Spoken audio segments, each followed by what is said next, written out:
Summertime's coming up, and you know what that means. A stinkier ball sack is on the way. And if you're like McClay, not only do they stink, but you probably have been growing them out since November.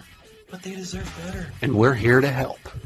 The Performance Package 4.0 has arrived, and oh man, is it a game changer. Lawnmower 4.0 trimmer. You get the Weed Whacker ear and nose trimmer, the Crop Reviver ball deodorant, the Crop Preserver, the boxers. You even get a traveling bag. So get 20% off and free shipping with promo code Bogcast at manscaped.com. That's 20% off and free shipping at manscaped.com with promo code Bogcast. Trust me, your balls will thank you.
Dumb. Stupid. Crazy.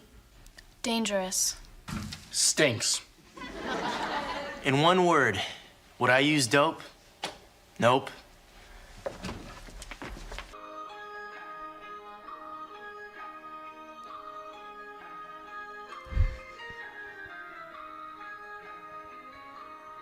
I don't know why I can't figure this out, bro.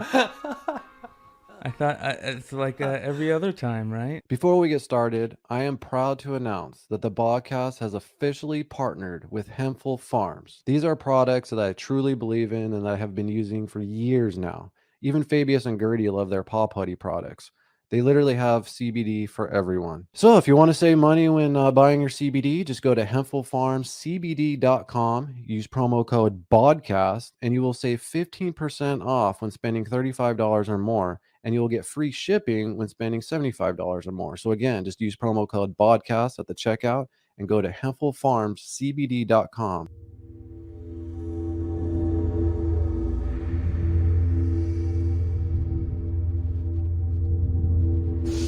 It smells hot. You smell it?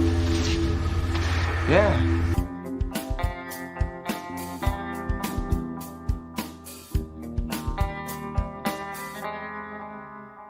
Where the fuck is McClay? The following program deals with a controversial subject. The theories expressed are not the only possible interpretation. The viewer is invited to make a judgment based on all available information. We'll do it live. We'll do it live! Do it live! I'll write it and we'll do it live!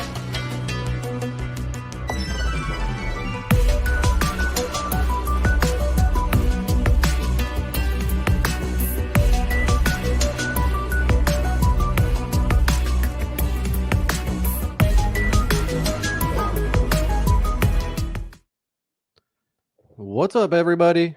Welcome to the Bogcast. I'm your host, Keith Obit, coming from Hell, Arizona. Joined live from San Diego, Arizona, California. Excuse me, I'm already ripped. Is Bryan McClay? What's up, dog? Oh, bro, I am loving life right now, dude. I noticed the first question I have to ask you is: I noticed before we started you were in a hoodie. What is the temperature out there? It's about during the day it hits 81 because the sun is down on you, so it'll be about 80 during the day. At night it's like 75, but there's a little bit of moisture in the air, so it's, you know, you get a little bit sweaty during the day, but not, I mean, it's not 118, so it's pretty nice, dude. And then inside It's a nice and cool 70 degrees. So Yeah. Oh yeah. Yeah, dude. I hit like 116 out here today, dude. It's fucking just crazy. brutal. I was thinking about all those assholes that like leave their dogs outside 24/7 in the Oh, Phoenix bro. summers, you know? I just can't help but not think about like how sad that is, you know, and Yeah, like it's a why even place get a in hell for fucking those dog? people. You Yeah. know? Yeah. There's a place in hell for dog abusers. Yeah. But anyway, how's the con so far? You arrived yesterday, right? Yeah, dude. I'm knee deep in con goodies. Look at all these, dude. Oh shit. This is just like only like a quarter of the stash. I probably have. I mean, I've bought in so many damn con exclusives that I'm going to be selling, you know, just to try and pay for like half the trip. You know what I mean? So I've been picking like all kinds of stuff up to flip. I picked up one of these badass Alex Ross. Oh, nice. Yeah. Could you see him there? I didn't see him yet. I think he has a booth there because I saw him posted on Twitter. Yeah, this is where I got that. I got this from that booth, and then I got like 4 other books. Do check this out. This is super cool. This is from one of my favorite artists named Alex Pardee, and he did a Garbage Pail Kid a Topps card Garbage Pail Kid based on the Billy Ripken card. Oh shit. Yeah. The fuck card or whatever. Yeah, the fuckface card. Yeah. And then I scored these. So I haven't opened them yet, but I'm gonna open one right now for everybody to check this out. Oh, nice. Fuck yeah. So, watch this. Yeah, that's there sick. we go. I don't think I've ever been a part of one of your Wow, dude. What is it? Hang on, I can't even see. It's got an alien on his face from Alien. And That's instead cool. of fuck face, it says hug face on the bat. Nice. So that's like a con exclusive. Yeah. Dope. Yeah, it's beautiful, dude. That card's so goddamn legendary. Oh, dude, beyond legendary. For I'm sure everybody already knows, but can you tell just the story of that just really quick? He snuck that on there, right? No. So Oh, no. back in the day, well, I don't know if they do it anymore. They might have something different, but players used to write their names on the bottom barrel of the bat so they could go up, and whenever they broke a bat, they would just see the bottom of the names. Well, he was just being a goofball, and he wrote "fuckface" on the bottom of his bat, or you know what I mean. And I believe either he was doing it. Chat, let me know. What up, chat? But if chat what's knows, up, chat? Thanks for hanging out with us tonight. You guys fucking rule. hell yeah. But I'm pretty sure either he says, like, for the longest time he said it wasn't his bat, but I think he's come around on the fact that it's his bat, but he didn't know that he was showing it. You know what I mean? He didn't know. But so Fleer was there that day taking card images, and if you look, a lot of the Orioles, they're just standing there with the bat. You know what I mean? So what they didn't know is that the bat could be read from the camera, and it said "fuckface" underneath. So Fleer didn't know about it until they had already printed the first print run and sold it to the public. So they had to go back into the print run, and they did it 3 ways. They either put a little black box over it, they put a white box over it, or they put a little scribble, a white scribble over it. And I think the white box is the toughest one to find, but everybody wants the one that's not. Yeah. Do you know the number of how many they actually made of that OG one? There is a number, and I can't remember. Let me look real quick. Hold on. I bet you I can find that. I wonder like how many are actually available of that. Do you have that card? Oh yeah, dude, I have it, and then I also have it in an unopened cello pack with the card on top. Oh wow, you get to see through the pack, huh? Yeah. That's crazy. 1989 Fleer, Billy. Yeah, I feel like Ripken. growing up, I heard like different stories about that, so I never knew which one was. I don't know why I thought he did that on purpose. So let's see here. Comprehensive guide. 84 notable errors. Wow, there's like different types of ways that they tried to fix it. So there's that many variations that you can get of it. Yeah. Damn. Yeah, which is crazy, dude. But there's a lot out there, that's for sure. It's like, it blows my mind how many mistakes get past like so many eyes during a production process. Like, for example, the Starbucks coffee in Game of Thrones. Like, part of me feels like that was on purpose. Like, do you know how many fucking hundreds, even almost probably thousands of eyes are on these videos? How the fuck does no one see that? How does no one see that on the card? You know what I mean? I think it's funny that it wasn't even a Starbucks coffee cup, but Starbucks made a ton of money off of it, you know? Oh, it wasn't a Starbucks cup? No, it was a different coffee cup. Just a regular coffee cup? Everybody started calling it a Starbucks cup, you know, like Kleenex, you know? Oh, yeah, I see. But so it says here that Fleer quickly released a statement as soon as they were aware of the problem, and saying that they regret the fact that it occurred and have taken steps to effect the necessary changes. Dude, I guarantee you they knew right after they printed it. You know what I mean? And they're like, fuck it. Like, just send them out and we'll just, you know, just write a letter. The president of the Baltimore Sun Company, who owned Fleer, the president put out a statement basically saying, he said, "We regret it ever occurred, and I'm sure Billy does too. There's a lot of pranksterism, if you will, goes on between major league players. We catch a good number of them, but we didn't catch this one." Because there's other cards where, like, there's one card where a guy left his fly open because the Oh shit, we just lost McClay. For those who don't know, McClay is using an Airbnb Wi-Fi, and apparently it sucks. So I'm sure he'll be joining us here back momentarily. There he is right there. What's up, dog? That Airbnb Wi-Fi, huh? Yeah.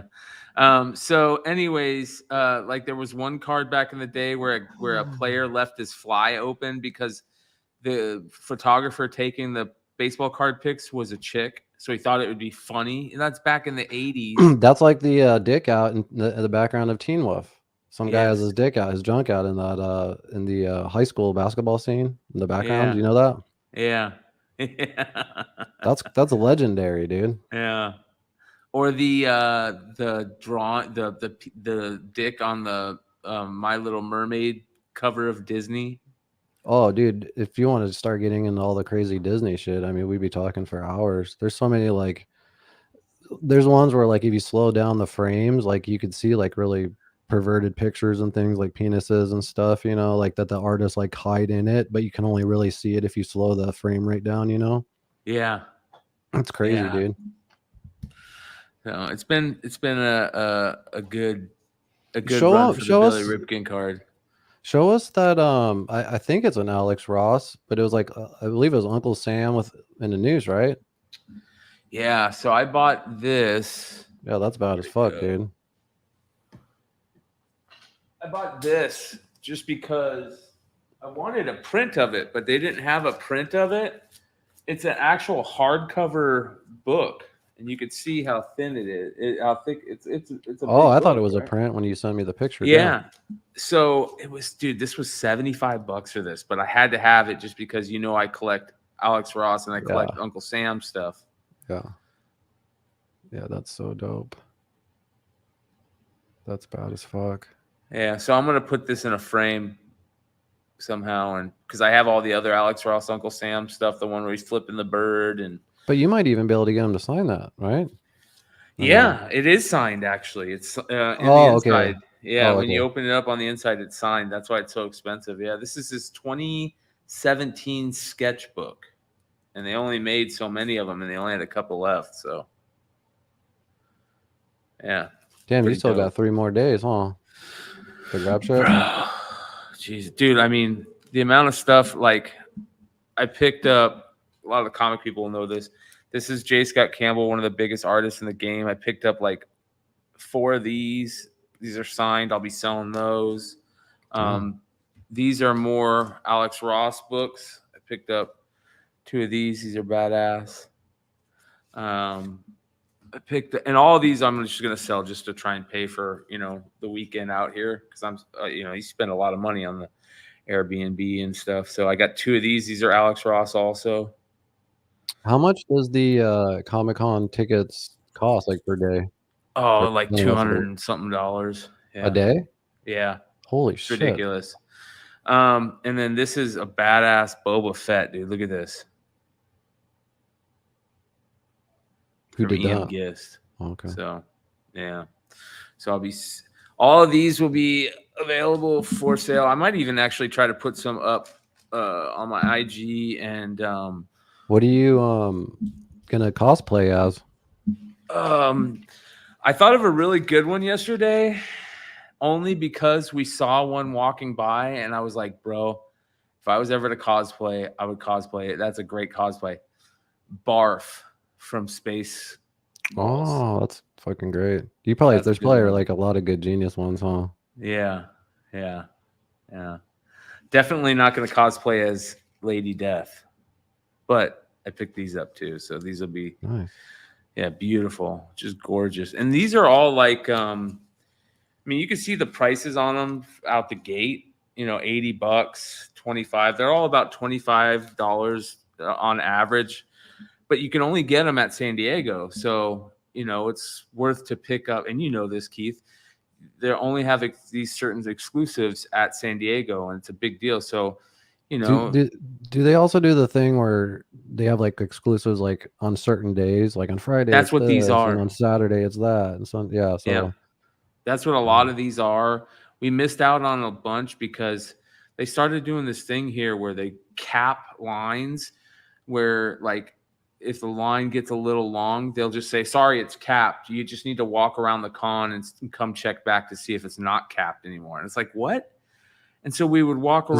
Is it like because of COVID bullshit or something? Or I don't know, dude. Nobody's wearing any masks, nothing, which is great. I love it. Don't get me wrong. But the cap in the line stuff, I missed out on like 4 books that I really wanted for myself because every time we'd get there, they'd be like, sorry, the line's capped.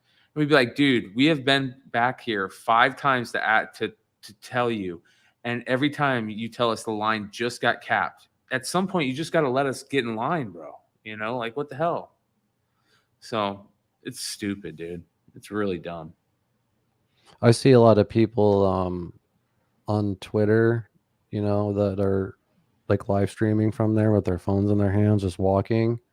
And so I just picture everyone there just doing that. Is that what it's like? Bro. Like you're just walking around and like, because everyone thinks they're an influencer these days, right? Mm-hmm. So I just picture just everyone on their phone, just not even like looking at anything except for you, and like the hardcore, except for like the hardcore comic guys. You know what I mean? Yeah. Because a lot of people go to Comic-Con for like completely other reasons, right? Like you're there for the comics. And then, I'm here and hang out to hang out with my buddies, but the comics are obviously the main reason everybody's here. For the most part, everybody's here. But dude, there is like so many people here. There's at least 250,000 people here. Yeah. Holy shit. Wednesday night was the preview night, and we got in. I got in like 2 o'clock on Wednesday, 2 p.m., 1 p.m. on Wednesday. We came down, we set up the Airbnb, and then everybody went down to the con, and we walked around the con for like 3 hours, tried to grab as many of the like first night things that you can grab, just so that like we can spend most of that last night, most of today, getting all like the run around trying to get the stuff that we might be able to sell to, pay for our part of our cost. And plus grab the things that you want, and then Friday, Saturday, Sunday is just party, walking around, looking at stuff, hanging out with your buddies. The best part about San Diego for me is getting up in the morning and either getting breakfast and going to the con, and then once about lunchtime starts and you start, you go to the whatever bar, You post up, you get a couple beers, you get something to eat, and then Well- that's like when the day is start. And I don't really drink, but I'm staying with drinkers. And when you stay with drinkers, you drink, and especially if that drinker is big So leg you Sean. cave to the peer pressure, huh? Well, I don't mind I'm just playing. caving to the peer pressure, when I'm hanging out with No, you do. good friends. Because you caved in at the cancer live stream. Yeah, I did cave in. Yeah. But here's the other part. No, but I want to know the Blaze situation. Well, that's what I was gonna say. So as soon as I get here, people just start handing me goodies, even though I brought my own. So Yeah. I got a big pack of gummies. As soon as I walked in, my homies, the Hive Boys, gave me a bunch of gummies. Of course, I got my RSO. So, and then I've got some killer 30% flour that I mixed with mini diamonds and hash and all kinds of goodies. So, what I do that with me, sure, that show was bomb. Yeah. So what I do is I roll up in the morning, and as we're walking to the con, I smoke a blunt, and then we come back before lunch, and to drop off all our shit. Roll up another one as we're walking to wherever we're gonna eat lunch. I'm smoking, but in between time, I'm taking these and this. And Well, what about the drinking guys? Do they do that? No. Okay, so I'm the that's only what one. people that don't understand. Because I don't drink anymore, but when I did, I would be blazing the whole time too. Yes. And you just get so fucked up when you're just smoking and drinking, like way more fucked up to the point where you can get the spins, way easy and shit. So yeah, I feel last you, night, man. yesterday or this morning, I woke up at 8 and we just wanted to hurry up and get to the con to try and get in to get the last couple of things that are just hard to get, even though we didn't get them. And I'm like, fuck it. I don't have time to roll up a blunt to smoke. So I took 3 of these gummies, and I took a big freaking glob of RSO. And I'm thinking, I thought we lost you there. Oh, you were glitching. What was I saying? Something about a big glob of RSO, and then you started laughing.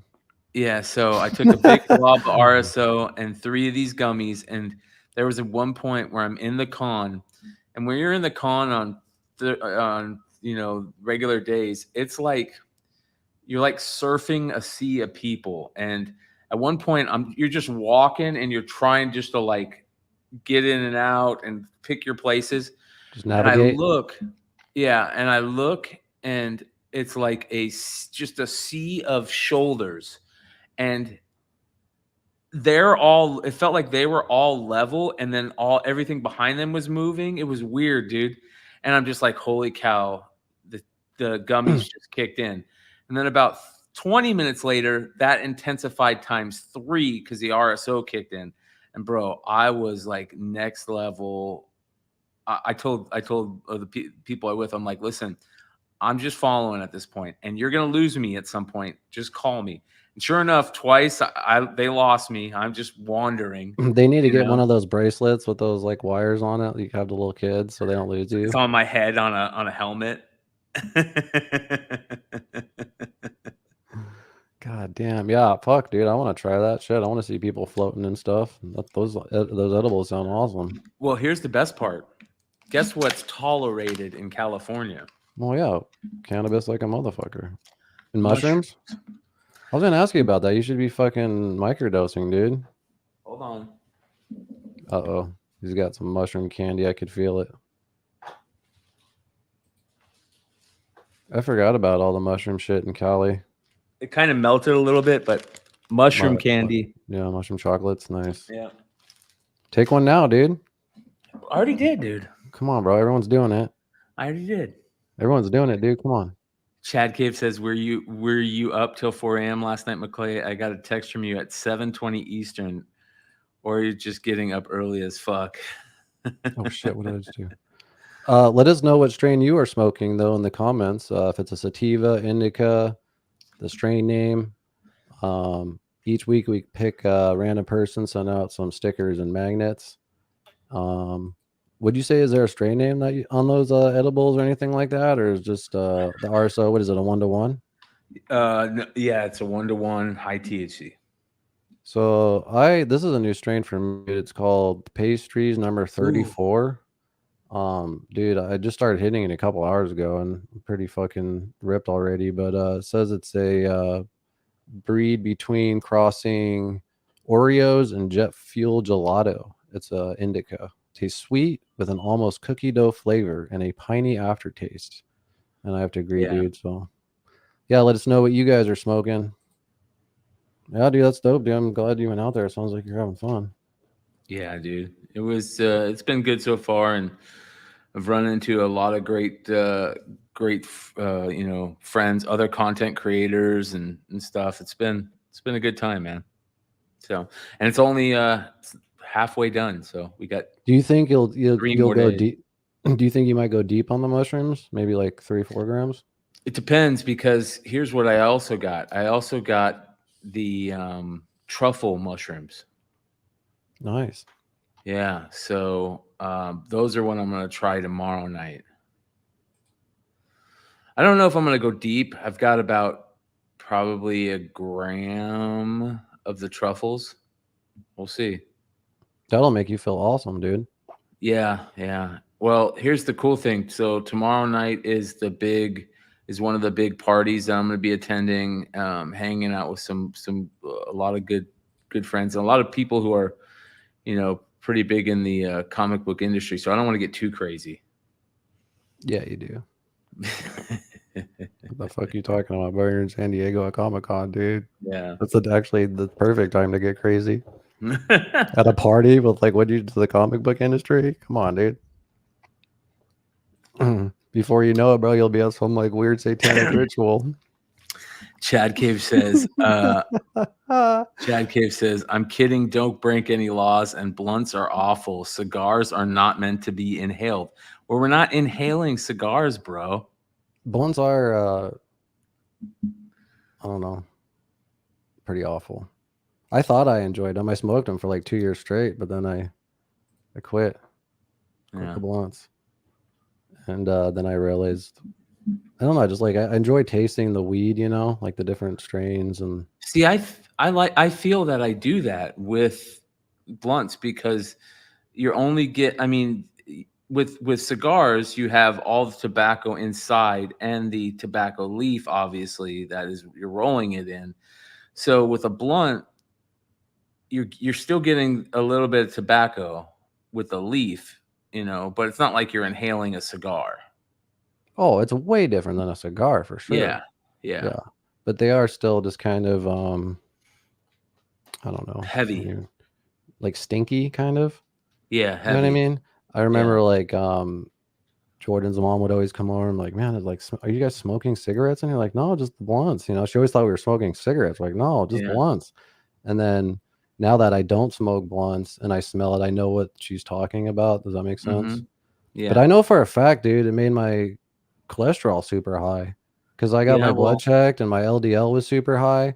And then I was like, Doc, I'll be back in 6 weeks. And I quit the blunts. I fucking made a couple other changes. I went back and then it was normal. So, then I have a fear factor, dude, because I'm going to turn 43 this year. And when my dad was 43, he had a triple bypass surgery.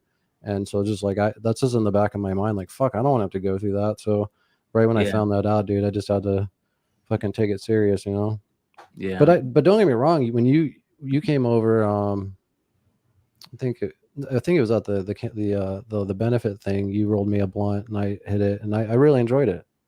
I do enjoy them a lot. Just it's that nicotine, it hits you differently. Yes, yeah, and especially if you don't smoke them all the time. Yeah, definitely, dude. Because I was insane. I was smoking 6, 7, 8 of them a day. That was just absolutely ridiculous. I was just wasting weed. Yeah. At that point, It was yeah. just stupid. So anyway. Oh shit, what did I just do? Oh, I thought I lost this. I'm hitting all kinds of crazy buttons. Yeah, man, we got all kinds of crazy shit to get into. I know we have the UFO report. I got some crazy shit in the podcast and comedy world. There's some crazy new Tupac news. I found out about another Christopher Nolan brother who's a fugitive. I'm like, what the fuck? Yeah. who actually used the name Oppenheimer as a like to hide. You know what I mean? That's awesome. Isn't that crazy? That is really crazy. Like that means that Nolan always wanted to do an Oppenheimer movie. No, I disagree. I think it's kind of a coincidence. Maybe it's okay. like subconsciously, but you know how what inspired him to do that? It's crazy, dude. Robert Pattinson gave Christopher Nolan that what's it called? That Prometheus book. It's about Oppenheimer to Christopher Nolan as a wrap gift from Tenet. And he fell in love with the book, and then he decided that needs to be his next movie. That's cool. That's crazy. So Robert Pattinson kind of had a hand in Christopher Nolan's next movie. Yeah. You know what? Speaking of, if I'm naked from the waist down, I want to be. Every show. I do have to tell you guys something.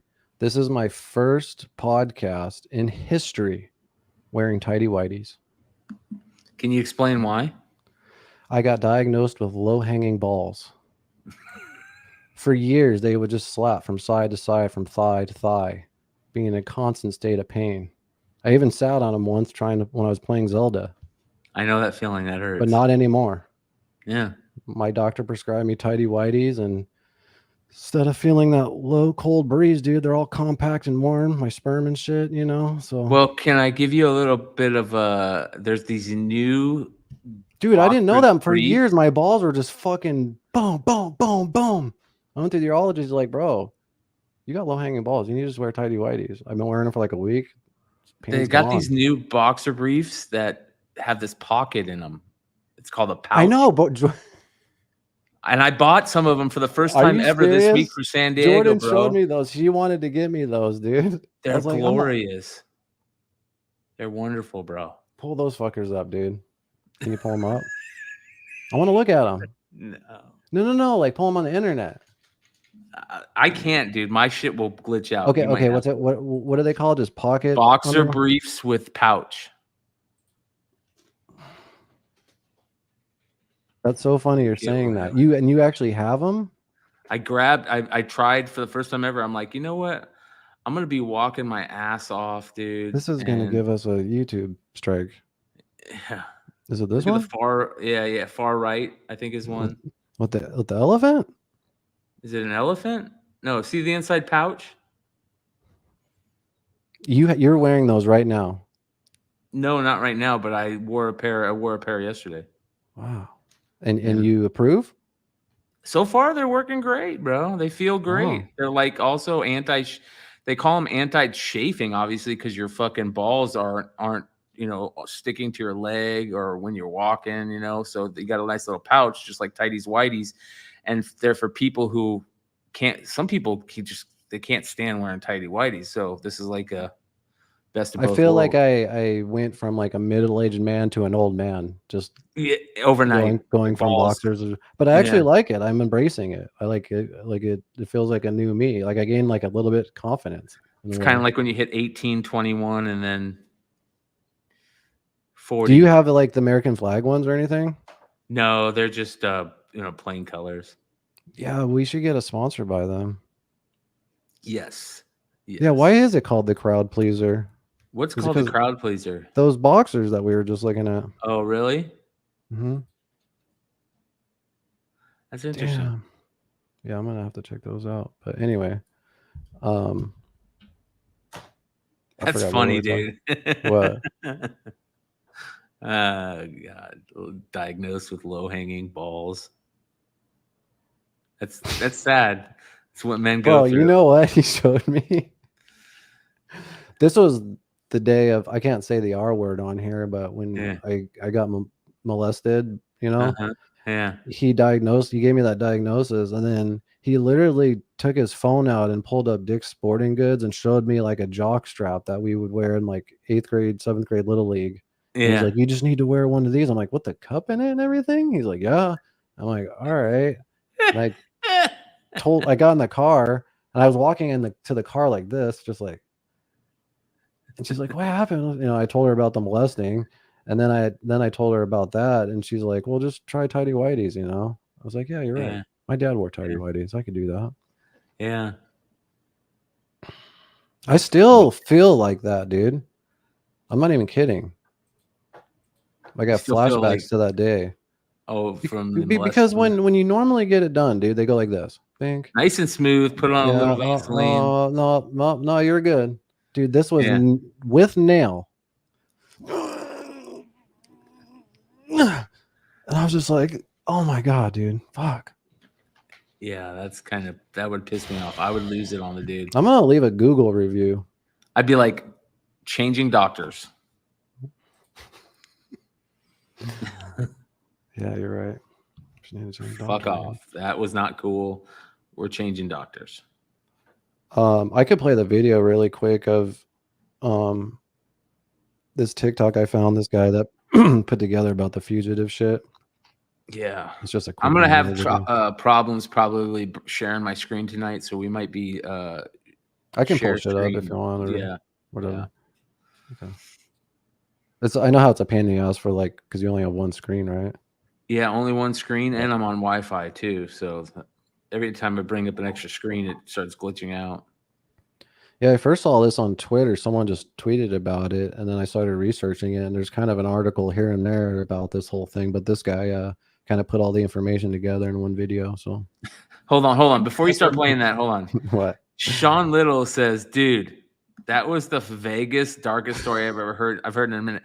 Nobody realizes the backstory on your story. So for people that don't know, tell them the backstory, because that was a really dark story. When they just hear that, all they see is you going this, and ooh, they don't know. I went to the urologist because I had ball pain, and they diagnosed me with low-hanging balls. I mean, what else? Yeah, but what they had to give you a prostate exam. Yeah. Yeah, so that's what he had to go in for. Doesn't that mean finger in the butt? Yeah, but some people don't know because we talked about it last week. Yeah, there you go. Yeah. Plus, we're on YouTube. There's only so many ways we can describe that. You know? Yeah. I wanted to use the R word, but I don't think you could say that on YouTube. Yeah. Ravishing.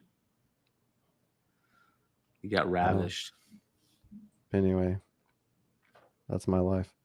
Reminded people that Christopher Nolan's brother was accused of being an assassin who called himself Oppenheimer? Wait, what? According to Newsweek, back in the late 2000s, Christopher Nolan's older brother, Matthew Nolan, was accused of murder in Costa Rica. Authorities in the Central American country claimed in 2005 that Nolan was hired by Luis Alonso Douglas Mejia to kidnap and kill American accountant Robert Cohen. Nolan allegedly used the alias Matthew McCall Oppenheimer at the time. A 2010 article in the UK paper The Times claimed that Nolan chose the alias to connect himself to the immensely wealthy Oppenheimer diamond family. They're South African diamond dealers and not related to J. Robert Oppenheimer. In 2009, Nolan was arrested by the FBI in Chicago and was formally charged by Costa Rica. But a U.S. judge didn't see enough evidence to extradite him, so he was never convicted. But while being held in a jail in Chicago, Nolan tried to escape, and for that was sentenced to 14 months in prison. He was released after serving his time, and his current whereabouts are unknown. You learn something new every day. That's crazy, dude. I wonder where he is now. Bro, Every time I see these, I want to find out. the conspiracy theories are great on this because it's you know about the Disney the Frozen shit. So Walt Disney's frozen in that Cairo shit or whatever in Scottsdale supposedly. So if they figure out how to bring people back to life, well, the conspiracy theories are like when you Google Walt Disney Frozen, that comes up. And so they made the movie Frozen, so that would come up instead of that shit. You know what I mean? Whoa. Does that make sense? Yeah. So the conspiracy theory for this is this Christopher Nolan's Walt Disney Frozen cover up? You know what I mean? So when they Google Oppenheimer, it's not his brother, it's the movie. Yeah. That's smart, dude. Dude, that's crazy, man. I know, dude. When I found out there was a third Nolan, I'm like, he's got to be a bad motherfucker. Where's Christopher Nolan from? I thought it was from like Sweden or something. So he went to school in England. His mom's American, his dad's British, and then they moved out here to Chicago. And then Jonathan went to school here, so he has a British accent, and Jonathan has an American accent. So it's kind of interesting how they're brothers, but they both have different accents, Yeah, that is weird. But they're both like the baddest motherfuckers, dude. Like my favorite Nolan brother is just running criminal. Yeah, yeah. Fuck up. Yeah. The what was the president's brother that did the Billy beer? Billy The was what? the president before Reagan? Carter, Billy Carter. Oh, did you have like a? He had a fucked up brother that almost lost in the race, and It's kind of like Biden's fucking goofy son. Yeah, The whole like Coke fiasco and Billy Clinton, Clinton's brother. Remember Clinton's brother? He was kind of like Stallone's brother. Yeah, I am really stoked though, dude, to see Oppenheimer. We're lucky that we have one of the actual IMAX theaters out here in Tempe, because there's only 19 of these motherfuckers in the United States, so you can watch into that 70 millimeter and shit. But I wanted to show you this video just really quick, dude, since we're just on the topic. But it's I've never seen Christopher Nolan laugh this much, and he's with Robert Downey Jr., dude. I watched this earlier today. It's dope. Robert Downey Jr. like Gwyneth Paltrow. I do not like Gwyneth Paltrow. I absolutely adore her like a sister. Like a sister that you may have made out with a few times. While still liking her. This whole thing is like 15 minutes, dude, and it's just Robert Downey like fucking having Nolan laughing his ass off, dude. It's great. Hold on 1 second. Hold on. Keep going. Check. You having audio issues again, dude? McClay's got to take a huge dump, so he actually probably sharted in his new ball underwear. Hopefully he brought an extra pair. Anyway, just really quick, let us know what strain you are smoking. Sativa, indica, the strain name. We will pick a random person. I swear we will get the items out to everybody. I know McClay's on back order on a few people. No, when I'm getting back, I finally got lunch bags. So Keith and Chad Cave already has something heading out, but I wanted to throw in a Latimo bag for him too. So nice. Yeah. Word. Did you shart? What happened?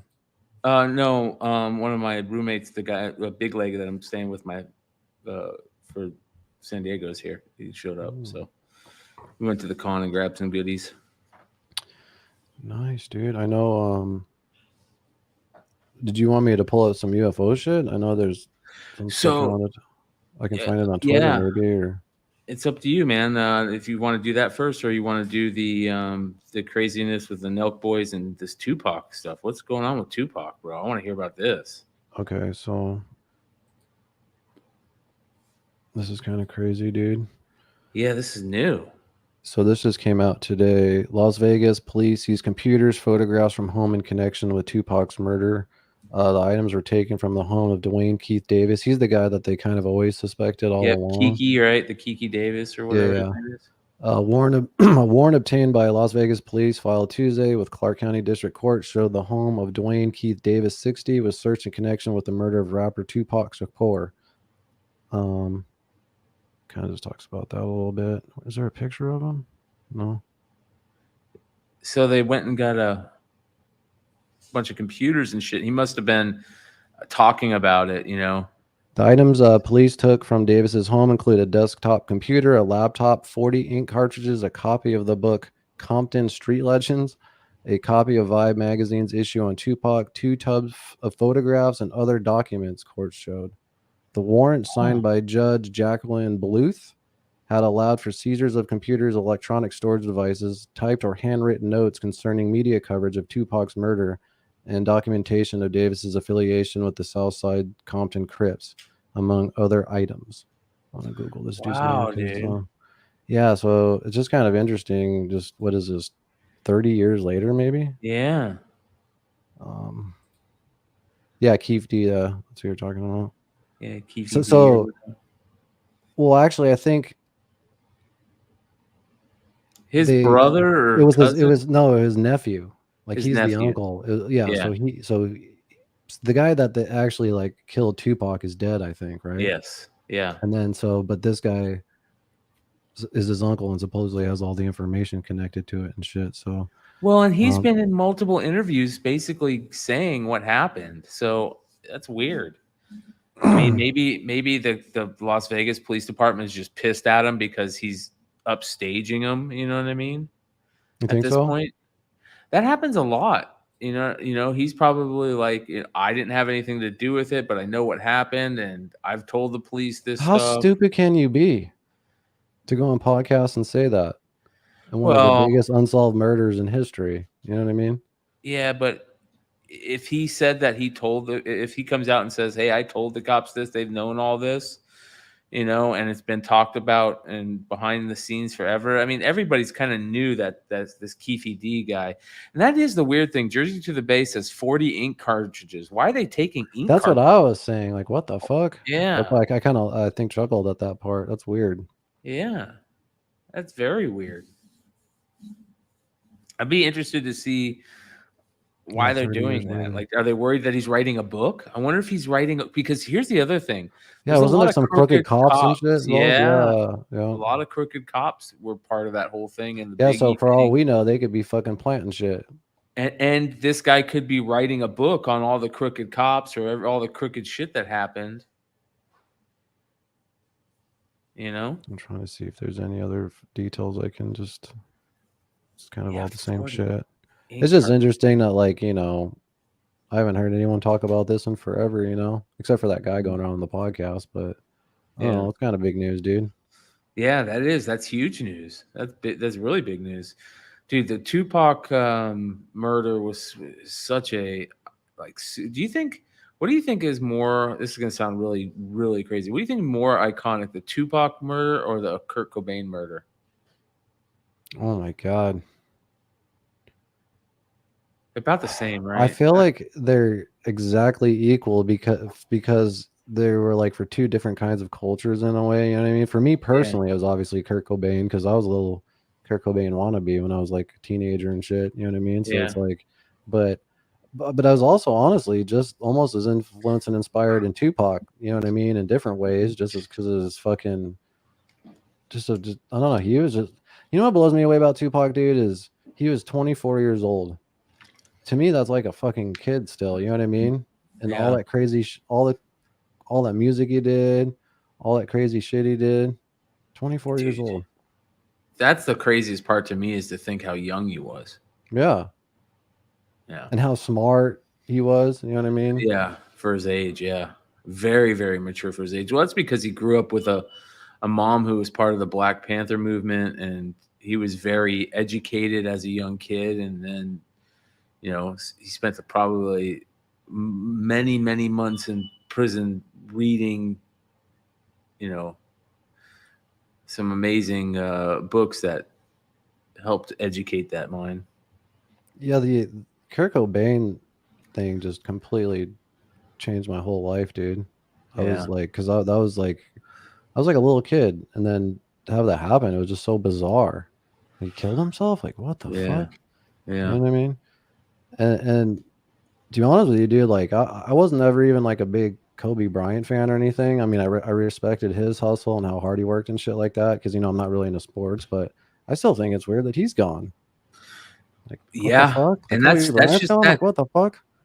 Isn't that crazy how sad that happened too? There's this weird thing, man. That's why I feel like we're on this weird. Ever since that Hadron Collider, I feel like we're on this alternate timeline. Like all this weird shit happens. Yeah. Yeah, Prince was sad too, because wasn't Prince fentanyl? Prince was fentanyl. Yeah, Prince was very and he didn't know it, right? They didn't know it was fentanyl. He was. I think he ran out of his prescription. Obviously, he's on pain meds because he fucked up his body so much. As a performer, he was on his. This is what I remember hearing. His prescription went out and they couldn't get a prescription filled for him because of all the red tape and shit, because he was, probably in another state, this and that. So they reached out to a doctor that they know. And that doctor, if I remember correctly, he had his son go get him something, and his son got laced shit. Yeah. Got bunk shit. Yeah. Like laced like 30s or something. Yeah. Yeah. That's what happened to our homie, man.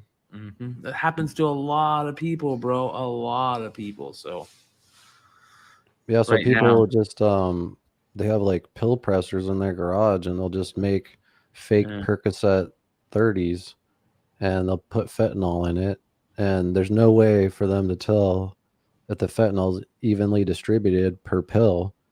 So some pills will fucking kill you.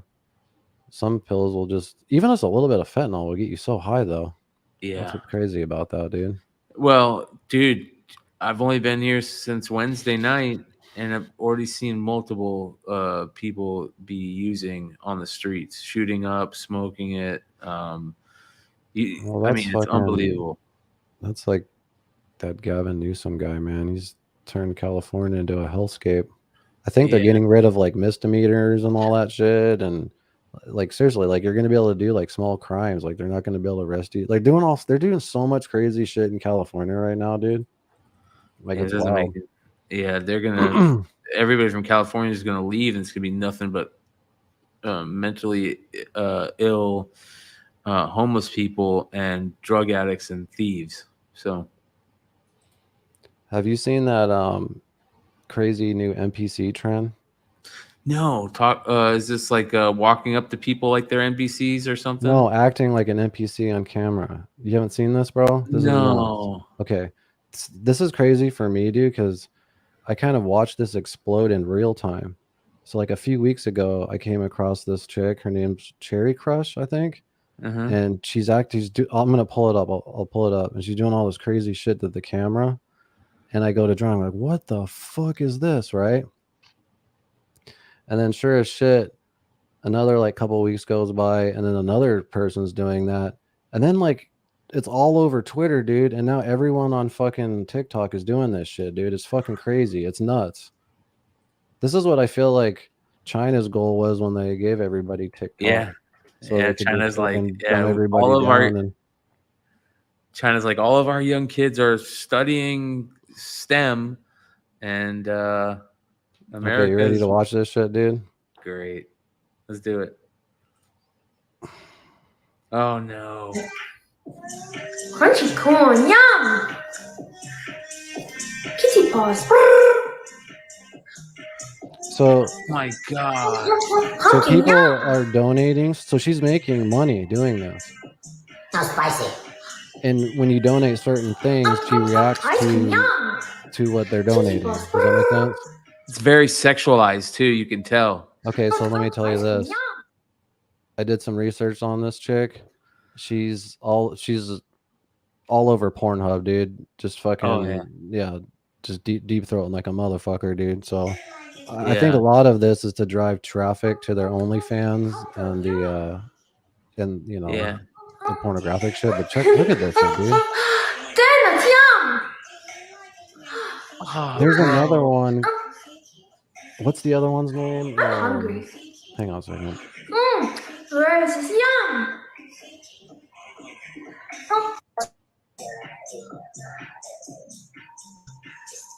Marshmallow. Oh yeah, let me show you I this. wonder how many one. hours a day she does that. Okay, so this is the I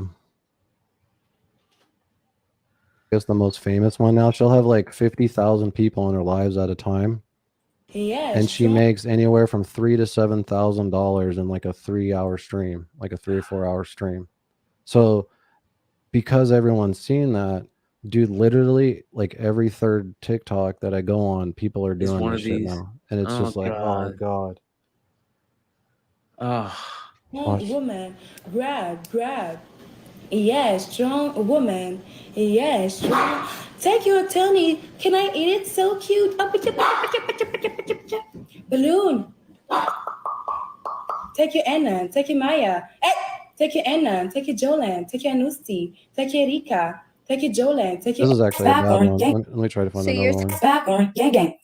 Yes, popcorn. Yes. Fire, pop, amazing. Meow. Ooh. No.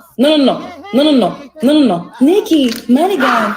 Wow, I got your name. A lot of it for you. Gang. No. Yeah, strong woman. Oh, thank you, Lexi. I love you. Ice cream so good. Yes. Well, that's what she's doing. There's videos of her like yelling at her kid. She's talking to her dog. Amazing. Jada, stop it. I said stop. You stop now. You leave the dog alone. It's not a game. You're going to hurt the dog for real. Stop. 24,000 in the Go to your room. Go to your room. Now. These are bad examples. I'm going to sell the dog. I don't want to. Thank you so much. So everybody's, yes, popcorn. Yes, yes, yes. No. Yes, yes, yes. Oh, take it, Chris. I love you. Love you, love you, love you, love you. Waste my feet. Take your weed. What the It's so good. Ooh, ooh. Yes, yes, yes, yes, yes, yes. Straight, Fire. Yes, yes, yes, yes, yes, yes. Yes, strong woman. What the fuck, dude? China's winning. They're winning, bro. In a big way. Jesus. That's what sucks about TikTok, because there's things I actually really do enjoy about it, but then the things that I hate about it almost outweigh it. Yeah. And there are people that are definitely addicted to it. Jersey to the Bay. So be happy you're not addicted to that crap. I can't believe people give them money. That's the other crazy thing. Why would you give them money? If they give, like, if you see like a galaxy go up or whatever, they get really excited, and it's like $15 to $20, I think. You know what I mean? And they're getting them constantly. Like every time they're reacting to a gift. You know what I mean? But there are ones that are new that are so fucking bizarre, dude. And I know how you are. I don't even want to show them to you because you'll be embarrassed of people doing this shit, and you'll be like, "What the fuck?" We need to make a TikTok time Bogcast shirt that says China's winning, and it shows like the TikTok time. Some douchebag on TikTok. Just doing the fucking something stupid. Just that you everybody knows. like this. Yeah, China's winning. We should make one of those videos where. Well, that is kind of funny. Like there are a lot of like comedians and funny TikTokers like doing this, making fun of it. You know what I mean? Like when guy was just like farting over and over again, just dumb shit like that. But it's just, I don't know. This just wasn't on my 2023 bingo card, as they say. Yeah, these kids don't have human-to-human contact except with family. They do not know how to interact with real people. Yeah, that's sad, man. Yeah, you got to do the thumbnail faces. Thumbnail faces are one of the worst things in the world, dude. How many people in 5 years are going to be so mad that they did thumbnail faces because everybody goes and takes those thumbnail faces and put a big dick right next to them? You know what I mean? Like, you know what's so funny about that? Because I heard you bitching about that on your other show. I tried so hard to find a picture of you to make it look a thumbnail like face. Yeah, just to piss you off, but I just couldn't do it. But because that's like literally when you Google like how to start a YouTube channel, and then you look at like YouTube 101. Okay, we'll go in a room and put up a bunch of black curtains and take a bunch of pictures of making you a face of every single reaction so you can make a bunch of thumbnails. Like, fuck that. Yeah. Degenerate DNAs, Brian Howe's SDCC. It's great, man. If you get a chance, watch the beginning of this episode, rewind. I talk pretty heavy about it, but we're gonna have some interesting shows coming up for sure. I'll do the full send shit during the second hour when we're just getting more ripped and stuff. I want to kind of get into the UFO stuff, but I did want to show this to you before we forget, because I thought this was kind of cool. I talked about this last podcast. This is that dude that has that Kool-Aid collection. Deciding which flavor I should make today, and of course there was no other flavor that really came to mind other than this awesome, amazing red, white, and blue summer punch, amazing Kool-Aid flavor that no longer exists. It was released back around 2011, so this Kool-Aid is literally like 12 years old. Started off pouring it in, of course, the powder turns from red to blue, which was really amazing. Love the way that looked. 1 cup of sugar was perfect for this. I stirred it extra since the Kool-Aid is so old, but man, does this thing taste great for being an old pack. I loved it so much, and I'm really sad that it's gone. No longer exists. Did you see look at all these crazy packs he has, of course, dude. there was no other flavor. Why would he? That's crazy that he opens them and drinks them too. The only way I would do that is if you had extras. This is why I don't like collecting fucking figures and shit anymore, because I want two. I want one to fucking play with, and I want one in the box. You know what I'm saying? Bro, I was. And I I don't have money and time for that shit anymore. I was not gonna open. I wasn't gonna open this one up because I didn't want to have to rip it open. You know what I mean? Yeah. Yeah, it sucks Yeah. like when you open shit. You- But then you're going to the bar.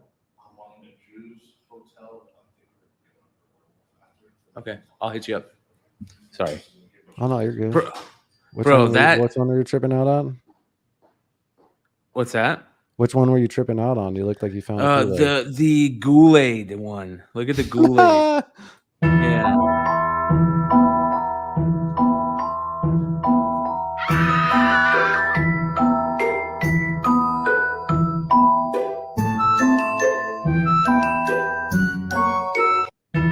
What the hell, dude? Hey, how many when you would make Kool-Aid? How many cups of sugar So I was put in? just like- 1 or 2? Fucking probably 3, 4. Yeah. I would It was just I always didn't at give a least fuck. 2. Yeah, Yeah. I would definitely double or triple. And you had it, to dude. mix Kool-Aid packs too. I've done that. That was one Yeah. of my favorite things to do. Yeah. I think I always liked Cherry and with grape. those kind of drinks, I always like the blue ones, like Yeah. Gatorade. I like the ice blue stuff or the cool blue, the Kool-Aids, Yeah. the blue ones. I don't know why. Yeah. It's all I'm got the that same way. fucking. It's all got that red dye 40 and that blue dye bullshit that's gonna give us cancer. Yellow. Anyway, so, Yeah. Yellow number 5. yeah, that shit's pretty fucked up, dude. So Yeah. yeah. Do you want to do the UFO report? I could just pull up a couple things. I actually have like a small part of the UFO report too that I wanted to bring up. Yeah. Let's do in it. regards to Oppenheimer. All right, Yeah. let's get this party started.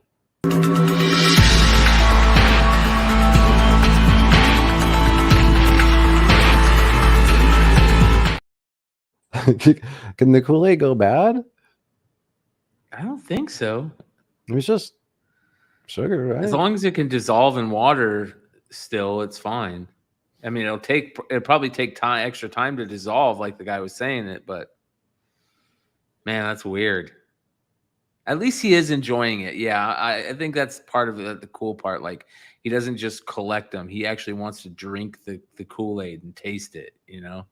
So this is one of the reasons why I enjoy TikTok, is because I never thought I would stumble upon a channel of a guy obsessed with collecting Kool-Aid. Like, I love anything that's like, you know what I mean? That anyone's obsessed with anything. Like, I could respect that. You know what I mean? And it's just like There's a TikTok I saw where a guy collects the old school AOL discs. Yeah. Yeah. What? You remember those? The AOL things you used to get in magazines and shit? Yeah, dude. Yeah. You know what's crazy about AOL, dude? Because you had to pay for it in the beginning. It was like $20. I don't know if it was like monthly $14.99. or what. Yeah. Yeah.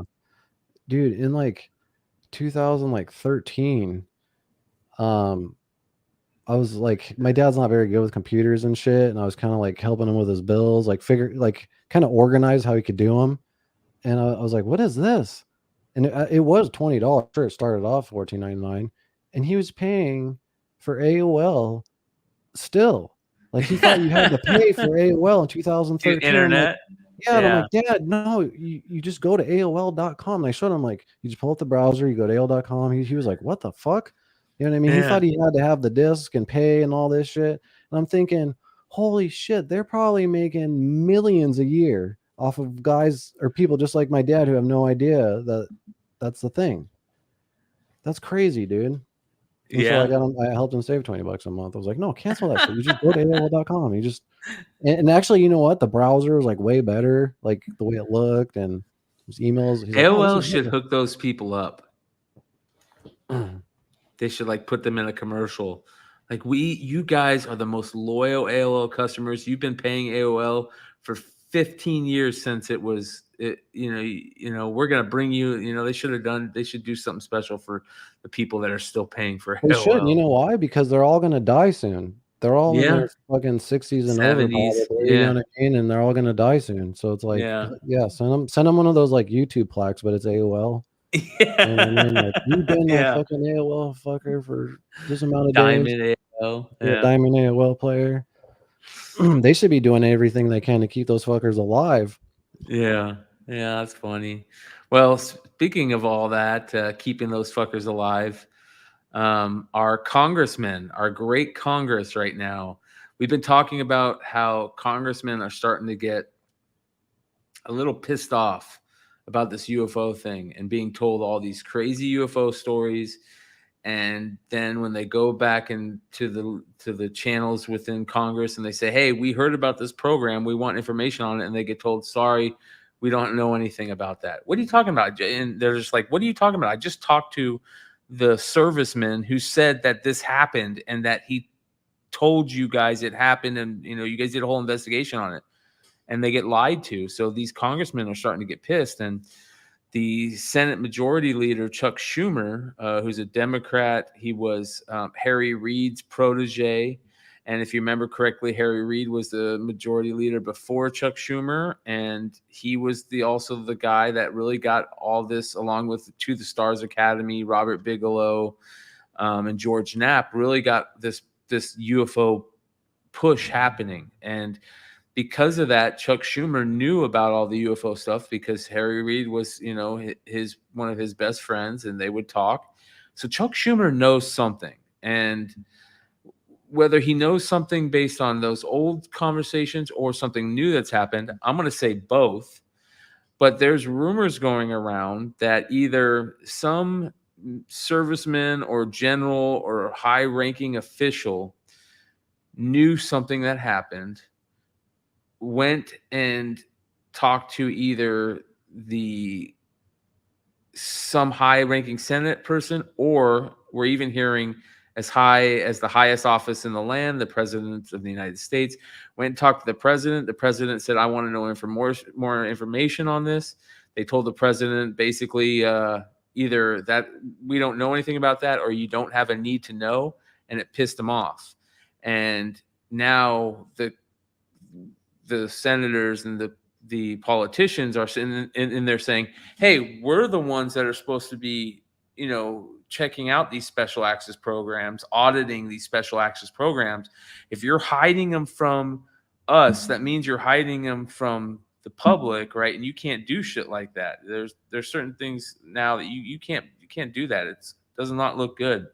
So they're pissed. The politicians are like, you can't hide it from us, which is kind of funny, but they're not happy. And Schumer, July 26th, they're going to be holding hearings talking about disclosure.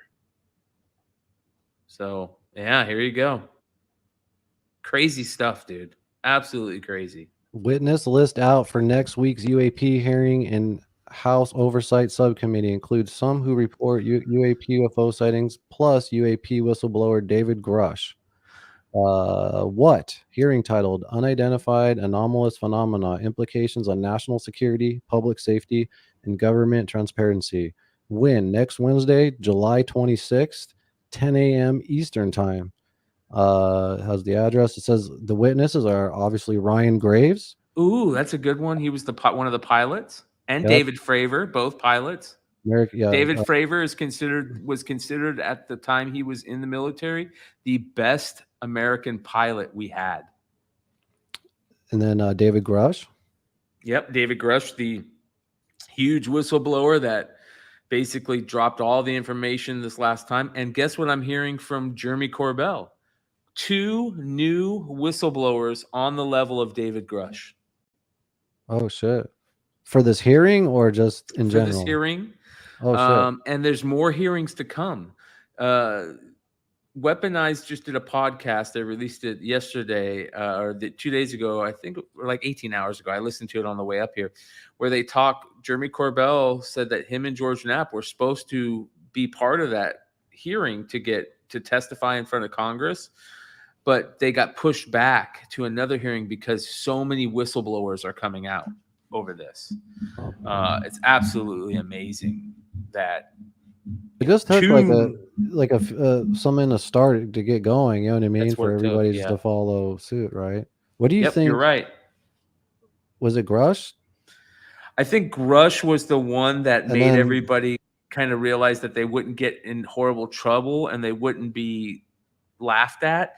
But I think, dude, I'll be honest, like Jeremy Corbell and what he's been doing with Bob Lazar and Dave Fravor and Graves these pilots that have come out. Jeremy Corbell and To the Stars Academy have really done a lot to make this an easier process, for the public, for the whistleblowers, for politicians. It's weird how that's kind of happened. We needed it's funny. It's so funny that we needed people like Jeremy Corbell, Tom DeLonge, who are kind of like if you hung out with Jeremy Corbell, you would think he was a cool cat. Like he was just into good music, the way he talks. He seems like it's just and obviously Tom DeLonge's the same way. We needed that liaison between the two worlds to kind of make it easier. And those are what those two guys are, dude. I feel like it was also like a slow build up with them just going on the different podcasts. Like even when Tom went on Rogan or when Jeremy went on Rogan, even when he went on with Lazar, you know what I mean? And then he's just getting everyone talking about it. I think made people realize the people that know stuff, fuck, we need to get this shit out, it's time.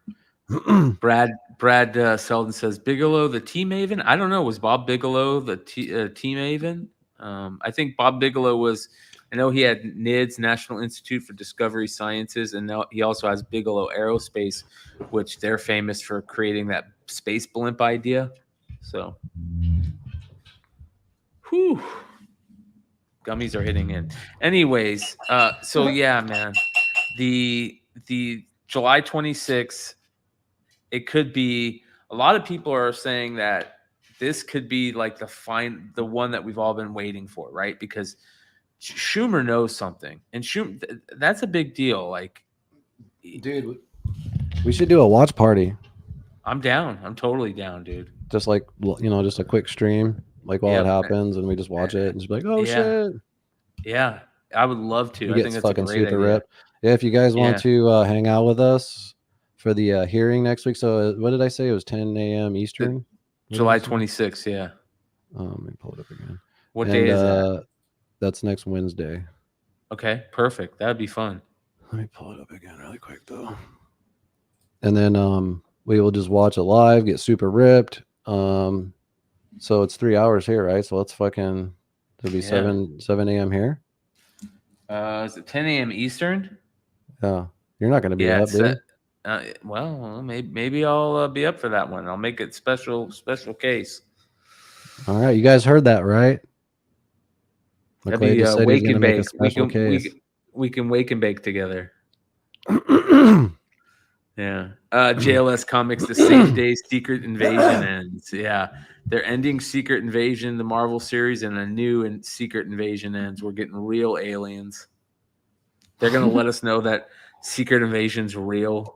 V and Secret Invasion, and they are walking around us. And then Keith's going to be like, dude, I've been an alien this whole time. I just couldn't tell you yet. They just pull off my mask. It took disclosure to happen for me to be who I really am. I'm an alien. Dude, when you were a kid, did you ever have those thoughts of the Truman Show in a way where yes, is everything everybody's psychic? Yeah, and they can hear what I'm thinking. No, not even that. Am I the only person that's real and everyone else is just fake? You know what I mean? Like a stage. I didn't have those as much as I had that everybody. I used to always think that everybody was psychic and I was the only one that wasn't. What if everybody can hear my thoughts, even when I was a real little kid? Damn. Yeah. So you just try to suppress all your dark thoughts all the time? Yeah. Dude, you probably have so much dark shit bottled up inside that you need to get out. You need to take those fucking mushrooms tonight, bro. Peer pressure. How come when everyone else does it, you fucking UK, but when I do it, you're like, oh, peer pressure, peer pressure. The fuck? Take them. The fuck? Seriously. You're doing it on the live on the cancer benefit. I'm like, motherfucker, eat this. Stop, dude. No, motherfucker, put this in your ass. Anyway. Oh my god, bro. Yeah, I had some UFO shit really quick. Hang on, let me look it up. Yeah, there was a couple other things. Let me see if I can bring them up without glitching out. This is kind of in regards to in the theme of Oppenheimer since it's coming out. Uh-huh. So supposedly Oppenheimer and Yep. Albert Einstein has a top secret alien document. Whoa. I think I've heard that before. That's crazy, dude. I wouldn't be surprised. So, hang on a second. One of the reasons that they're saying that they are finally doing disclosure, that was a very smart thing that I heard the other day, was that we've stalled in our military industrial complex world of having engineers and scientists that know how to back engineer the stuff. They're stuck. They don't know what they're doing. They have no idea. So they have to come out with disclosure in order to open it up to all the smart minds and brains that are out there in the regular world, Like the engineering world and shit. Yeah, engineering, science, so they can try and figure it out. And that's basically what happened back in 47 with Philip Corso and the day after Roswell, where they took all the alien stuff and gave it to the private sector, because in all reality, you guys, the private sector, especially the private defense sector, right? Lockheed Martin, Boeing, these big United States defense contractors, they come up with all the new technologies, basically. And could you imagine if, like, so the rumor is that Lockheed Martin, and it could have been Lockheed Martin that was lying to the president, that when, because the rumor is Lockheed Martin has all these crash retrieval vehicles that they got through working with the shadow government group, the UFO shadow government group, but the regular government group doesn't know about it. So when it came out recently that they're sitting on all these, ships, the regular government said, we want to see them. And now Lockheed's like hustling to hide everything. Well, that's what pissed the government off, supposedly, because the government's like, hey, one, if we're giving this stuff to you, you owe it to us to say that you have them. Two, you're a public entity. If it comes out that, and this is what Jeremy Corbell said, which blew me away, or it was George, one of the two. If it comes out that they have ships and Boeing doesn't, think what's going to happen with Lockheed stock. It's going to go through the roof. And that's not fair, because the government gave Lockheed those ships, not Boeing. So then Boeing's going to come out and go, hey, we work with the military. You're supposed to work with us. There's this weird dance that happens between these. For some reason, I was on the understanding of that it was multiple organizations that had. It most likely is, but think about the ones that don't, because there are some. Yeah, defense. But definitely Lockheed for sure.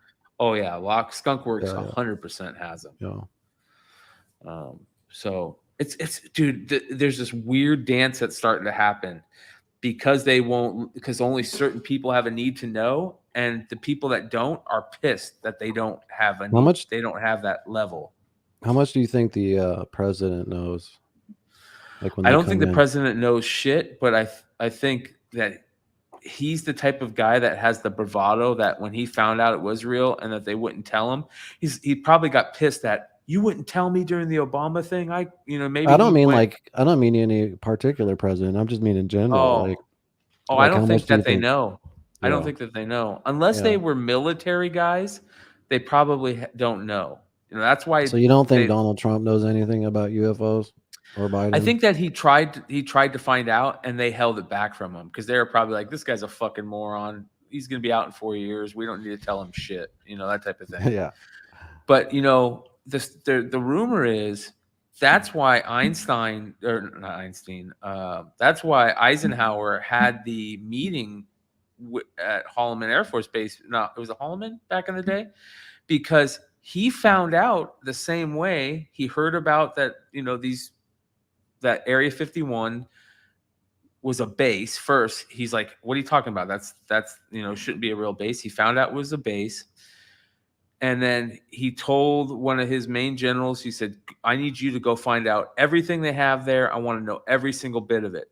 And the general said, we went in there, they wouldn't let us in. And Eisenhower said, I'll take the whole fucking army down there tomorrow unless they let us in. I'm pissed. And so they finally had to tell him, because he said, Is that when he cried? Yeah, when they found out, we found out all that shit. Yeah, that's crazy. Damn.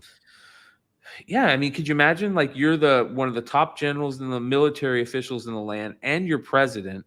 You should be the person to know everything. You basically helped save the world during World War II. You should be told all that stuff. I mean, I think it's pretty apparent that there's some shadow shit going on. I mean, Biden's fucking falling asleep during meetings. He literally had like a list of like how to say hi, just like, hey, like literally everything, every action. It's just like, they're puppet presidents in a bit major way. Yeah, totally. So.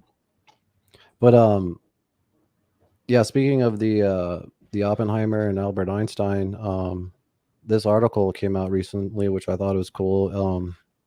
It says the article published March 4th, 2023 showcases a document in which Albert Einstein and Robert Oppenheimer supposedly wrote about extraterrestrials potentially visiting Earth.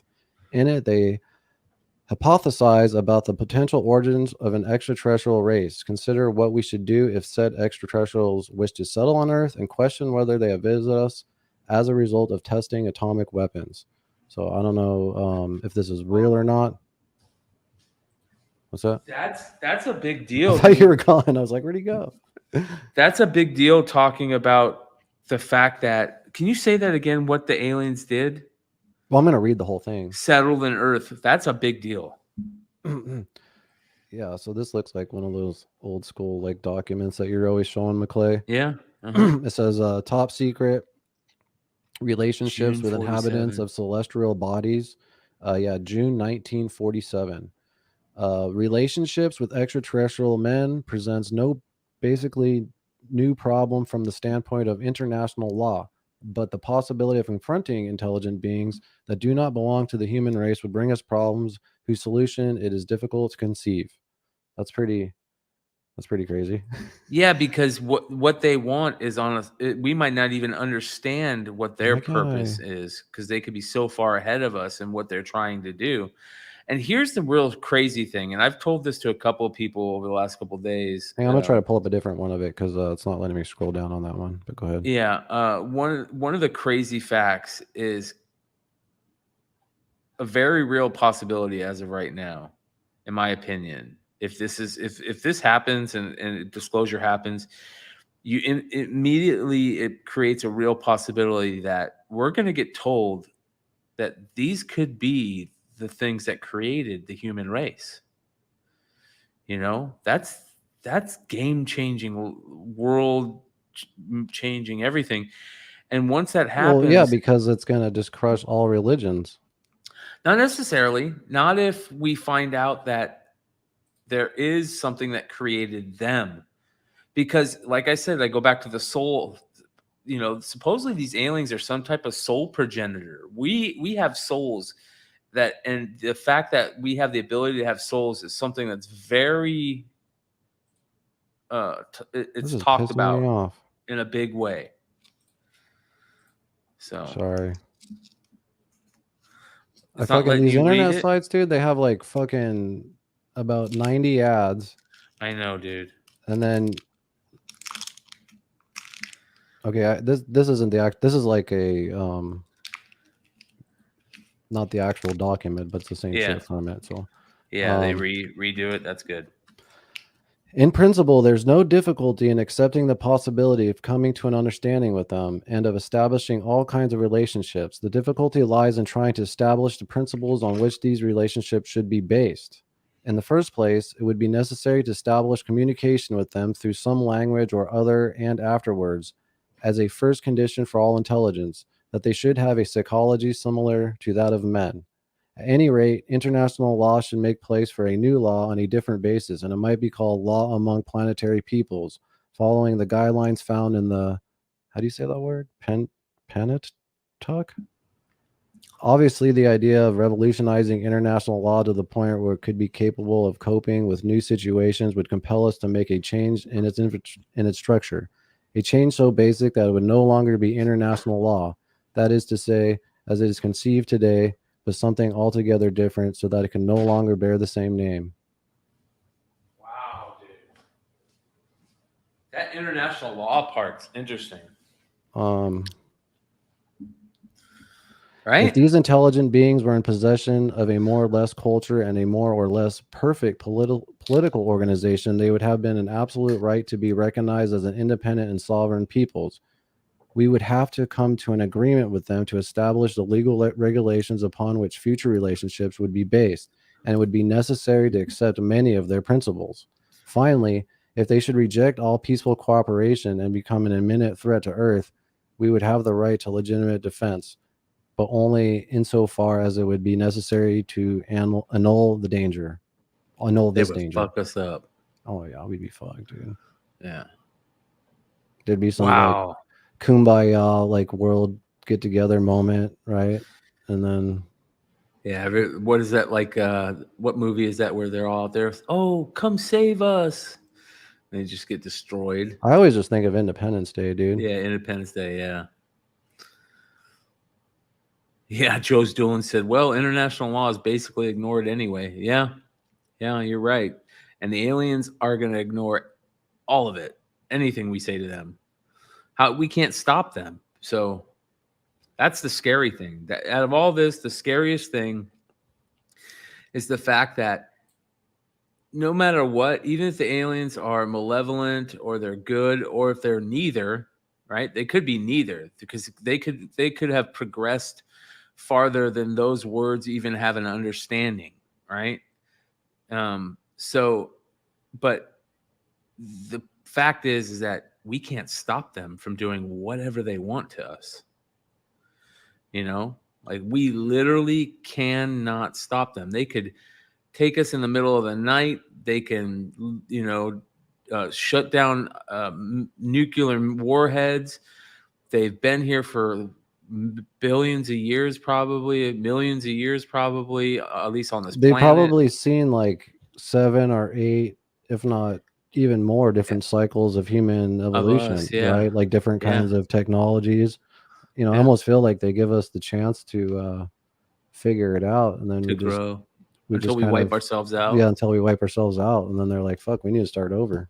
Yeah, Keith playing some cover tunes brings up the old scriptures of religion, and I really think that a lot of old scriptures from religion started out talking about that, and through the millennia of change, where there was not a lot going on, those got changed into the gods. But look at the Bhagavad Gita and all that stuff. There's those conspiracies where like supposedly the aliens created all these different races and languages to keep us kind of distracted and separated, so we don't come together for that big kumbaya moment. You know what I mean? Yeah. What do you think of that? We could be a science project. We could be an ant farm, dude. I think we're just like a cell floating in some big, huge being's ball sack. You know what I mean? Yeah. Like we could just be some around. small little. Yeah. I always compare it to that ant theory, dude. When you see like a bunch of ants, they have no idea who the fuck we are, right? They can't perceive or conceive what we're doing. Chad Cave shares this I video. feel like there's a being bigger than us that. Chad Cave shared this video with me, and I was going to bring it up tonight, but I forgot I was going to be in San Diego. But I'll bring it up next week for sure. But I'll explain it to you guys, and it's fascinating. It starts out with this girl, and she's just, and then it goes all the way out to space, like as far, and then it comes back in and goes into the girl through her eye down to the cell level, the molecular level. And it's just unfathomable to understand that, you know what I mean? But that's kind of like what you're talking about. We're just so small in all this. I know what video you're talking about. Yeah. Are you talking about that perspective video? Yeah. No, I think I can the pull girl. it up. Yeah. Yeah. Hang on a second. Joe's Doolin says Keith was referring to the Pentateuch, which is the first 5 books of the Old Testament. Oh, okay. This video? Yep. Crazy, bro. Yeah, this makes me realize how insignificant. I can't say that word. Insignificant we are. Yeah. Like I just feel like we don't mean anything. Pentateuch. It doesn't matter.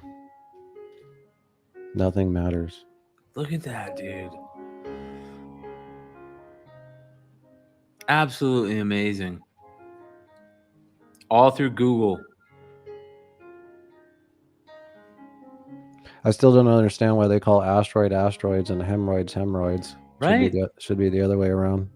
Yeah, dude, that doesn't make any sense. That was one of the smartest things I've ever heard when I first heard that.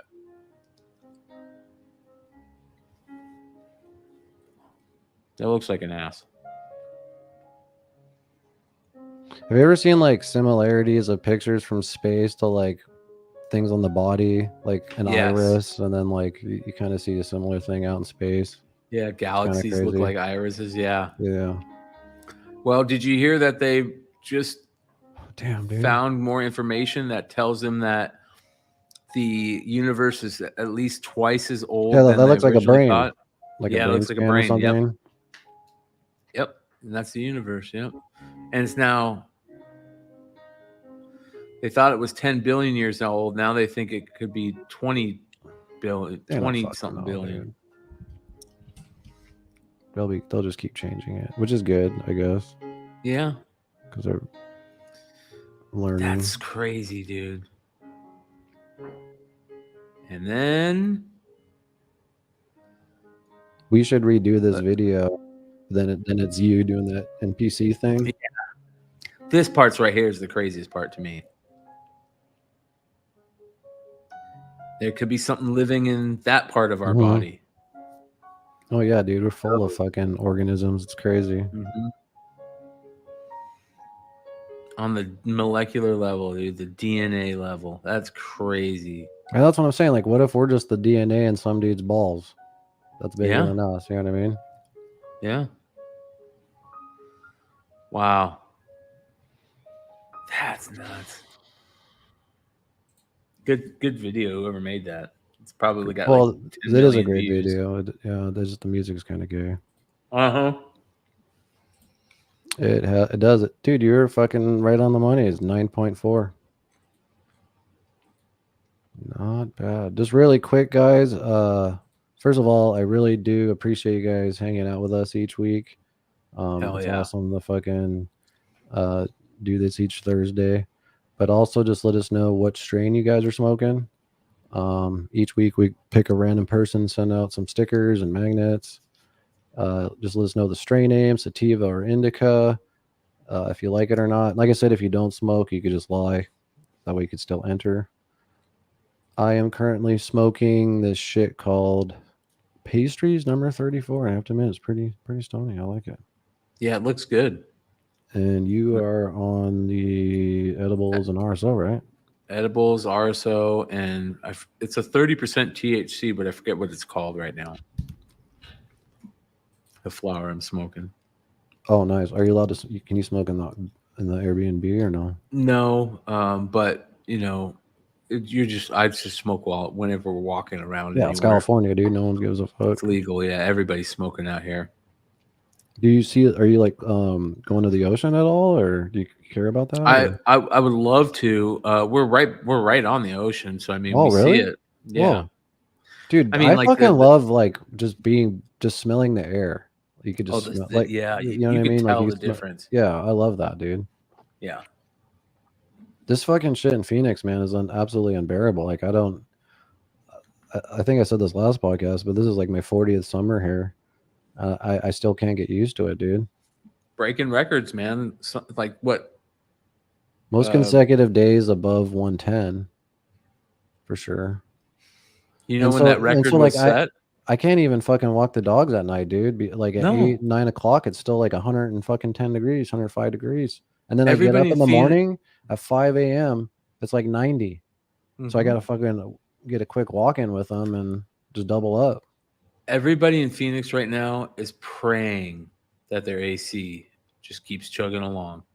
Jordan's mom's just went out last week. Yep. Luckily it got fixed same day, but yeah, there's like just so many, like, especially in Sun City, like elderly people who just die. Yeah.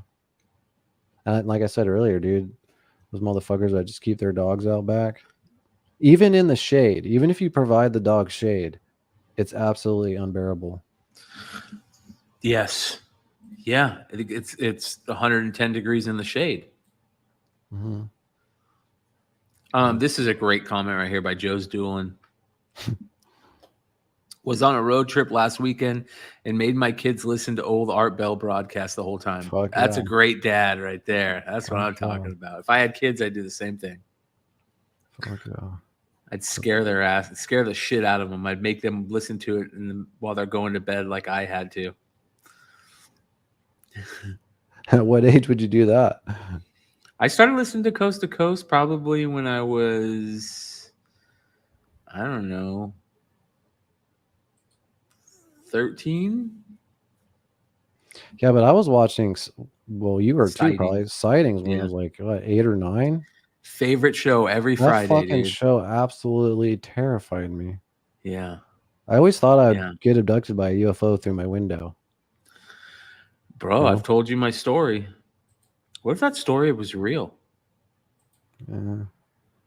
It could be. You never know. Did you have a sore butthole? No. Did you have like a but little chip in your leg or anything?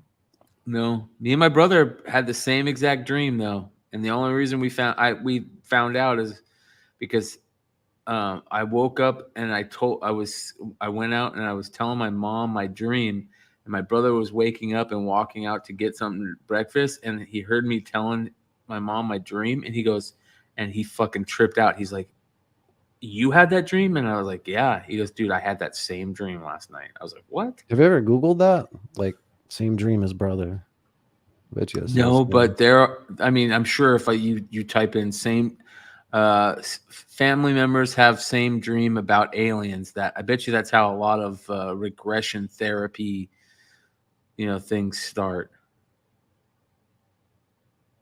Where they go get you under hypnotic regression and you find out you've been abducted 10,000 times.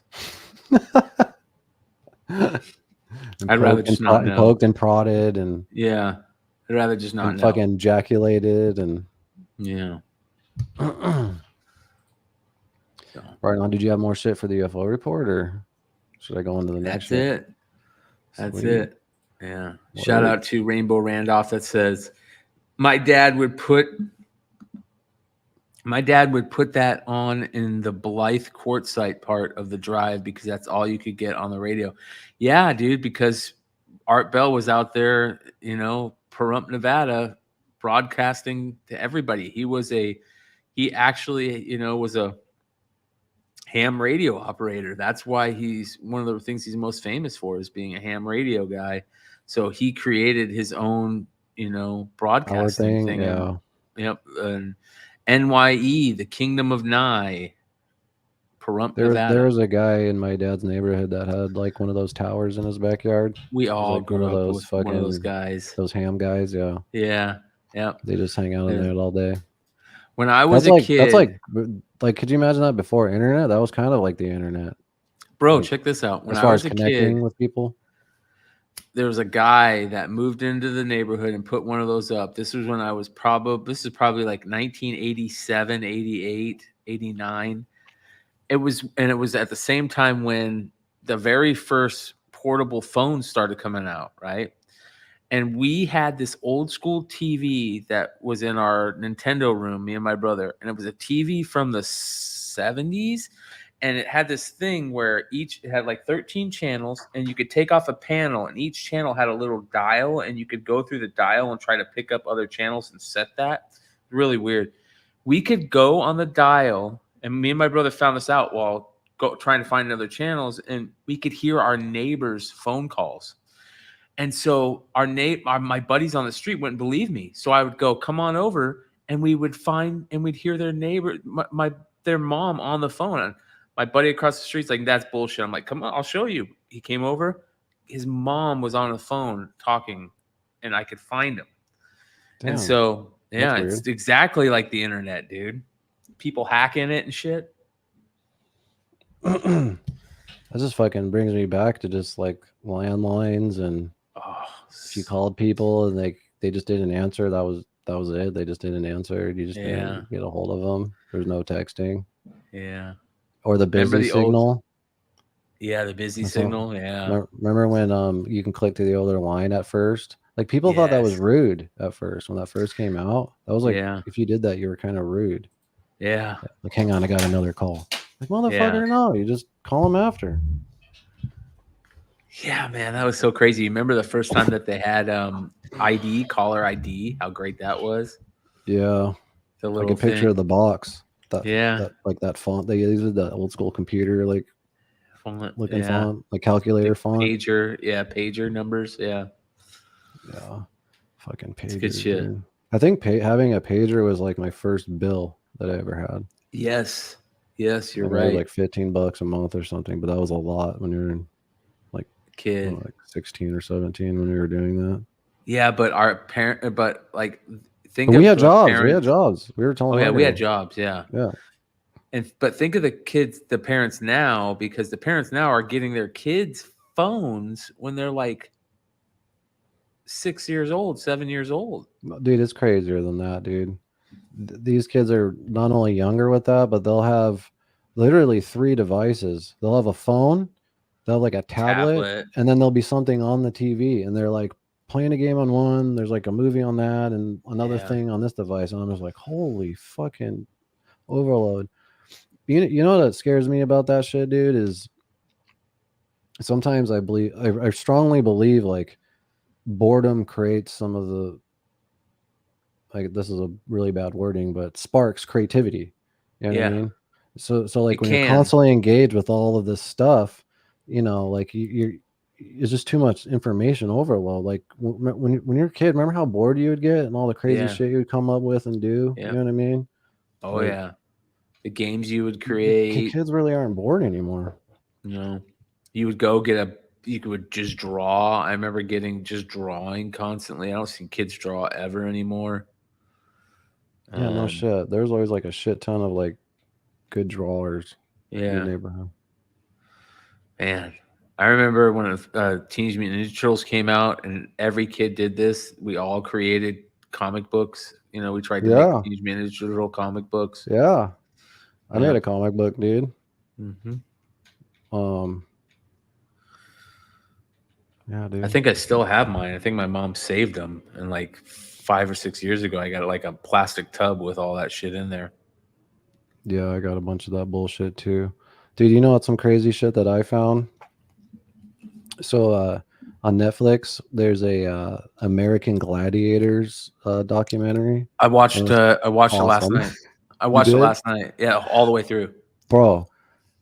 So when I was like in 4th or 5th grade, I was a cub reporter for that, the Bare Essential News, which was a newspaper that went to every elementary school in Arizona, I think Nevada, like 2 other states, like maybe Cali and New Mexico or some shit like that. Anyway, I went to some like tennis like benefit where they were like a bunch of celebrities were raising a bunch of money for some cause, right? And Alfonso, the dude from Fresh Prince, was there. Like I remember getting his autograph and shit. And I was sitting in the stands with my dad, and I look over, dude, and Gemini was just sitting in the stands, and my dad was like, and I was like, holy shit, that's Gemini. My dad's like, fucking go talk to him, you know, go ask him some questions. And I actually already had questions prepared because I knew he was going to be there. So I went up to him and I just found it, dude. I had this like little mini tape recorder with the little mini discs, you know, and I went in there and I interviewed him, and I remember just fucking being nervous as shit. And I can't remember if I wrote an article for it and actually got into the Bare Essential News or not, but I did find the tape that says Gemini on it, and I put it in the cassette and it just wouldn't play. So I just need to buy. This is because the cassette player is so old, you know. And you gotta find one. Yeah, I just gotta buy one. I found one for like $20-$30 online. I just gotta order it and just listen to this Gemini interview. You know what I'm gonna do? I'm gonna reach out to him and be like, hey man, 30 Wanna years come ago on? I Yeah. interviewed you, you know, blah blah blah, and maybe give him an excerpt or something, and be like, do you want to come on and talk about it? You know, because American That'd be Gladiators is awesome. hot right now, dude. That'd be dope. Well, how great was that part? One of my favorite parts in the whole thing was when they were talking about they were all hooking up with each other, and that story about Gemini and this is Ice, and they were trying to. They had that game to see who could hook up with that chick, and Yeah, and she was a lesbian. yeah, and so Yeah. and in the morning, all the guys are waiting downstairs for the hot chick, and Ice walks down, you know, with her on her arm because they were, you know, together all night. All the dudes are like, "What the hell?" I was laughing my ass. Oh, I off was at laughing that my ass part. off too. Yeah, dude, that Yeah. shit was hilarious. It's crazy to see like how ghetto it was in that first season, and then just how much fucking money they started making in that second and third season, and then just how None of they those did guys the got stars paid. wrong. Oh, Yeah, big time. they made fucked so all much fucking money, and then off when the they backs of them. yeah, off their what do you call it, their likeness or whatever, because they're fucking they had all kinds of American Gladiator merch everywhere. Yeah, and they were doing all the work. They were Yeah, they were getting doing everything. Yeah, destroyed. I mean, all the fucked up. injuries. Yeah, they all became drug addicts and alcoholics because Well, of it's all the crazy fucking too. Like injuries. they, you know, because of production, they shot that the whole season in like 2 weeks. You know what I mean? Mm-hmm. And then they And then- toured the rest of the time. That touring part was crazy. Anyways, go watch the American Gladiator Dude, show. I You guys. think I might have Nitro on the tape too. I just can't remember because I know Oh, he was that'd be there. dope. But I feel like I interviewed him. I interviewed the dad from Life Goes On. Remember that show? Yeah. Corky. And then Yeah. I think that maybe was a couple other motherfuckers, but yeah. Yeah. I named my first dog I remember going and getting as a kid. We named him after that Life Goes On character. Corky? Yeah. Oh yeah. May I help you? He left the French fryer on and burned the restaurant down, remember? Yeah. Fucking dumbass. Yeah. That was such a crazy show, bro. Remember at the time, like, that was such a big deal. Shows were so different then because they just had those time slots and everybody would gather for watch plan around that. 90210, bro. I 'Cause remember I didn't even think you could really catch reruns, right? Like they would come on, but just randomly. years later, or You're at the end kinda of the fucked. year, they might pick, or the final couple episodes sometimes might be a rerun or two, but it wasn't until years later you really got the reruns, right? If I remember correctly. Maybe throughout the summer they would replay reruns or something, or vice versa. You know, it's some more lame shit that like Disney's doing, which I knew was going to happen, is they're taking shows not only off the streaming but not making physical media for it. And then there's also things that people bought, like, you know, they thought they were going to have forever, and then they took those off. So I can't wait to start a physical media collection again, dude. Just buy as many like DVDs and Blu-rays as possible. I think that would just Well, seems like some of those are really expensive, dude. Like I people know, but collect you know those. what? If you go to Goodwill, dude, you Oh, can yeah. find bangers for like $2. Yeah. Like crazy ones, dude. Like collector's Yeah. editions with all the commentaries and VHS behind and the shit. scenes, and Yeah. yeah, dude. Yeah. Yeah, I'm gonna go really hard on trying to be diligent about hitting places like that up more often. Goodwills and You know? shit. Yeah. Garage sales, stuff like that. Because it's gonna start once it starts getting nice in Arizona. So starting around October, people start having all kinds of garage sales and shit again, and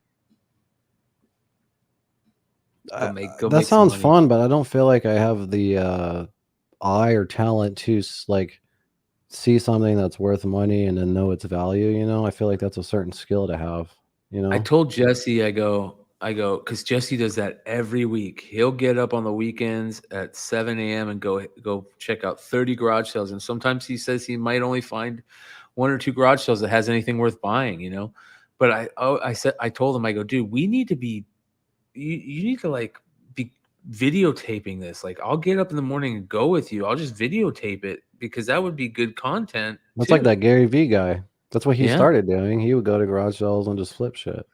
Yeah, exactly. And there's a lot of people that do that, and you know, it is good content because I catch myself watching it. Yeah. You know? Yeah. And it's fun when you find cool stuff and you get excited, or you learn about stuff that you didn't know was worth money and stuff like that, or you could sell it for money. I saw this funny video. This guy pulled a prank where he like set up a garage sale, but anytime they wanted to buy something, he'd be like, "No, I want to keep it," to like every single thing the whole time. Dude, that's awesome, bro. That is so awesome. I should try to find it actually here in a Bro. second. This guy is like really actually genius at the pranks he does, because they're just like really kind of smart and funny, but harmless, you know? Yeah. It's not just like going into a supermarket and fucking with the workers there, you know? I hate those. Yeah. Let me see if I can find it. Froggy Flips is I've heard of Froggy Flips, I think. He goes into this garage sale stuff. There was this guy I was watching for a little bit of time called like the Hairy Tomato or the Tomato or something like that. He was going around and doing Goodwill stuff and finding cool stuff in Goodwill. Like shoes sell for a crazy amount of money at Goodwill, or that you can get at Goodwill, and they'll sell for crazy amounts of money. Yeah, and Goodwill will have those like deals too. They have like a blue ribbon day or whatever. Yeah, or like you can go fill a bag. Every pound is 50 cents, and you could fill it up to like 5 pounds or something. Yeah, Hairy Tornado. There you go, Nate. I just found part 2. I just need to find one now.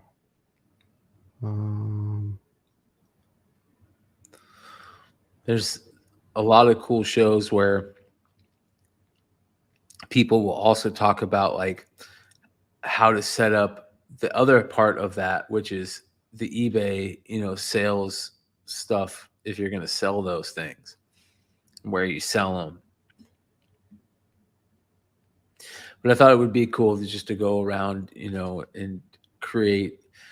You could get good videos and content just following Jesse around, going to all those garage sales. And I keep finding all the parts but the first one. What is it?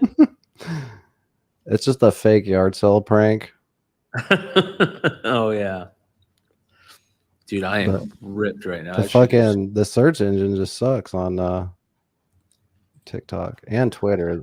By the way, everybody, just so you know, you are in the latter half of the show, which is us just being super ripped and showing each other funny and cool things on the internet. So thank you for hanging out with us tonight. And everybody in the live chat, much love to you guys, because definitely you really make this show a lot of fun, and the way being interactive is a big deal. It's a big part of this show now. So,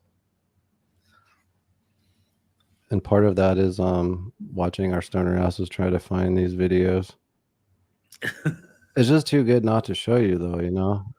I've looked for this long. I'm committed. I could show you part 2. Rated Rars. Yeah, I'll see part 2. There are dudes that go to rich neighborhoods and hit their trash dumpsters. I've seen those. I've seen those dudes that go to the trash dumpsters behind like stores, and they'll find so much shit, dude. The stores just throw stuff away. Oh, really?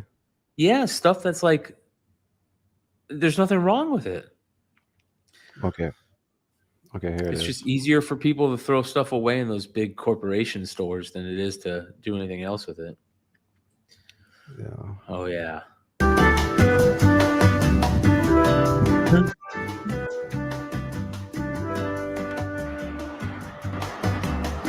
Oh, this is awesome, dude.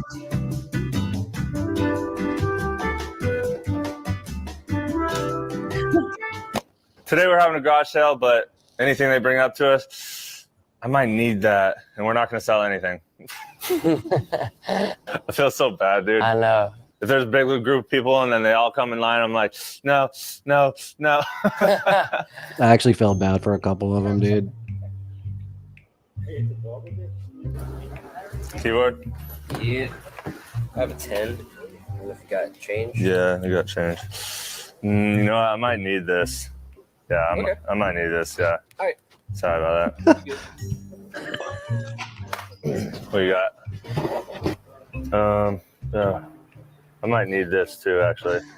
Look at him like, what the fuck? They bring out more? No, I gotta find part 2. Hang on, god damn it. Oh.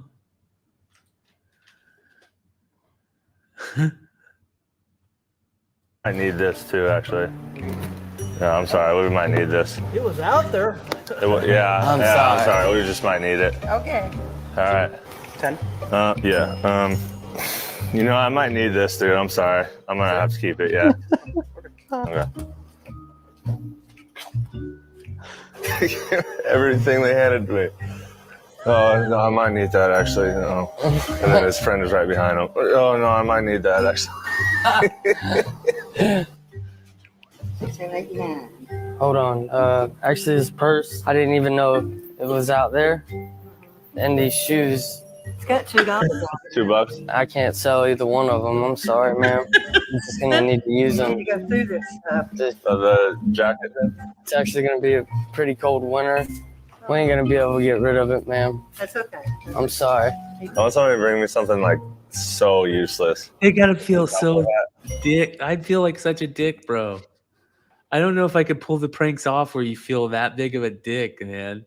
I'd feel so terrible for the like. Usually, right after, I don't know if on this one or not, but like he'll hook them up after. Like he'll probably just give all those people the items, or he'll give them like a big wad of cash. Like they always end up winning after most of the time.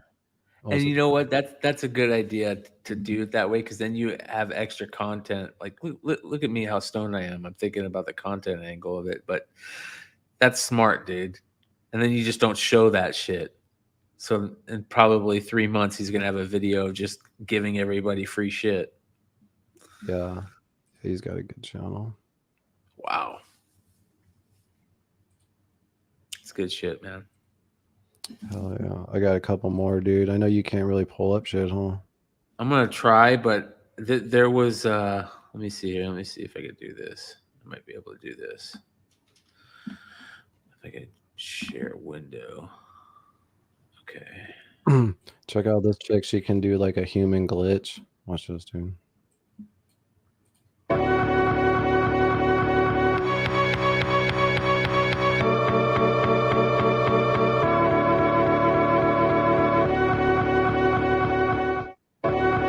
That's weird.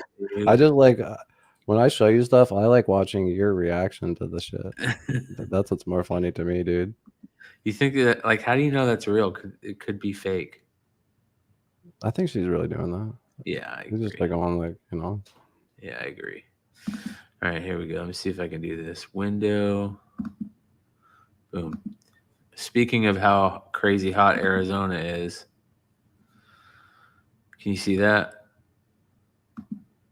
Yeah. That was a great post, bro. It's the truth. This is one of the this is more meth and fentanyl on the left pick, and then it's super accurate. Oh my god, bro. That's good shit. So all right. Yeah, dude, it fucking sucks having to share. All you guys out there that do the StreamYard and share stuff with all on the same screen, man, that's a pain in the neck. Yeah, people, Joe's Doing says, I'm depressed that all the big toy stores from my youth now house a Family Dollar or Dollar General. Dude, I saw a lot of those. Hang on. I heard that. The Toys R Us's. I know. Yeah, I know. That sucks. It is sad. Yeah, because kids Remember, can't like, go to a toy store. Do you remember, Playworld, dude? bro? Do you remember as a kid, like a young kid, hearing about FAO shorts in New York and how it was supposed to be like the greatest place in the world because it was the biggest toy store in the world. Yeah. It's like in movies and shit, isn't it? Yeah. Is FAO Schwartz even around anymore? Is that toy store even around anymore? I bet you it's not even there. We had Playworld, dog. Lionel Playworld, KB Toy Store, Toys R Us. Yeah, man. Then they turned Playworld into a Laser Quest. Yeah, bro. Yeah, Lionel Playworld was great. Yeah, it sucks that you can't really Jeffrey take kids the- to a store the where they trap. could just geek out on toys. You know what I mean? They Yeah. only place you because I know this when I'm trying to get gifts for my nephew or to my niece. The only place to honestly get toys is like the Target toy section, or maybe Yeah, like or the Walmart internet. or the internet. Yeah, Yeah. but like in person. It's Yeah, just Walmart. it's just like fucking 4 or 5 aisles, really. Yeah. Yeah, dude, I remember, dude, one of my greatest memories is getting in my mom's car, going to the Toys R Us up by Metro Center, and going in there and going to the G.I. Joe aisle and just seeing a wall of G.I. Joe figures, probably like 15 rows wide and 15 rows high, dude. There was G.I. Joe figures so high up that you couldn't get to them, dude. I forgot about how cool that was. And then on the other side of that was all the vehicles. It was just a Yes. whole row of GI Joes, bro. It was glorious. I had a pretty decent G.I. Joe collection when I was young. Dude, GI Joes are the greatest toy ever created, in my opinion. Star Wars figures are great, but they're straight. You know, GI Joe figures, you can make them hold the gun and pose in a certain way. More, what do they call that? Like articulate. or More whatever. articulation. Yeah. They came with great accessories. The accessories weren't like a pain in the ass and like bulky, and they were just. And then the card art that the GI Joes came on, you know, with the explosion behind the GI Joe and how badass the Joe looked. Even And the then- packaging was awesome. That's what I'm talking about. Yeah, the packaging. Oh, the packaging. Yeah. The back, you would go to the back to see all the new Joes that were out, and where you'd see all the different. Oh, bro, nothing better. Do you think? Yeah, kids don't really ever experience that anymore. Yeah, like like going down an aisle like that, like you just fucking described. No, they don't. They don't. You're right. So it's like, You're how right. do you? Yeah, it sucks. It is kind of weird shopping for kids online, you know. Yeah. I think, yeah, I would say G.I. Joes are my favorite all time. You know, I don't toys think- growing up. Yeah. I'm trying to think of anything else that could be cooler than that, but Transformers were cool, but they weren't cooler than GI Joes. yeah, I probably played the most with my G.I. Joes for sure. And GI Joes, Nintendo. My brother was really big into Ninja Well, Turtles. Nintendo is kind of different because that's Yeah. video games, but I feel like I was too old for Ninja Turtles. Yeah, that's what. I was the same. I didn't get into like Ninja I was down. I got down with the movie. Yeah. It's like I like Secret of the Ooze and shit when I was a kid.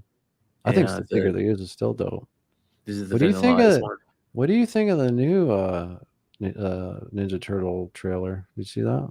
Yeah, it was kind of weird for me at first, but now I'm just like, you know, they're trying to give it to a new audience. Yeah. So that audience is they've been brought up on like a more anime manga style. You're talking about the arts. Yeah, the art choices. Yeah. Yeah. So it's such an important part. You know what I mean? it is the most important. But That's why you Spider-Verse is you so can good. make it work. Yeah.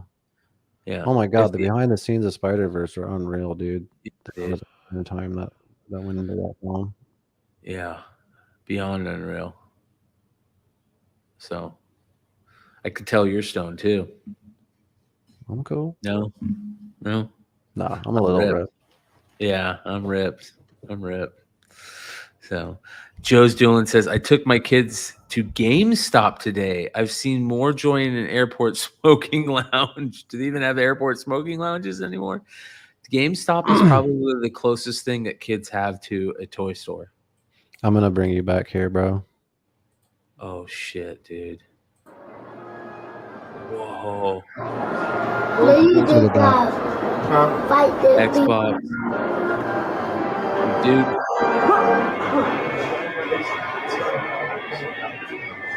Whoa. Whoa.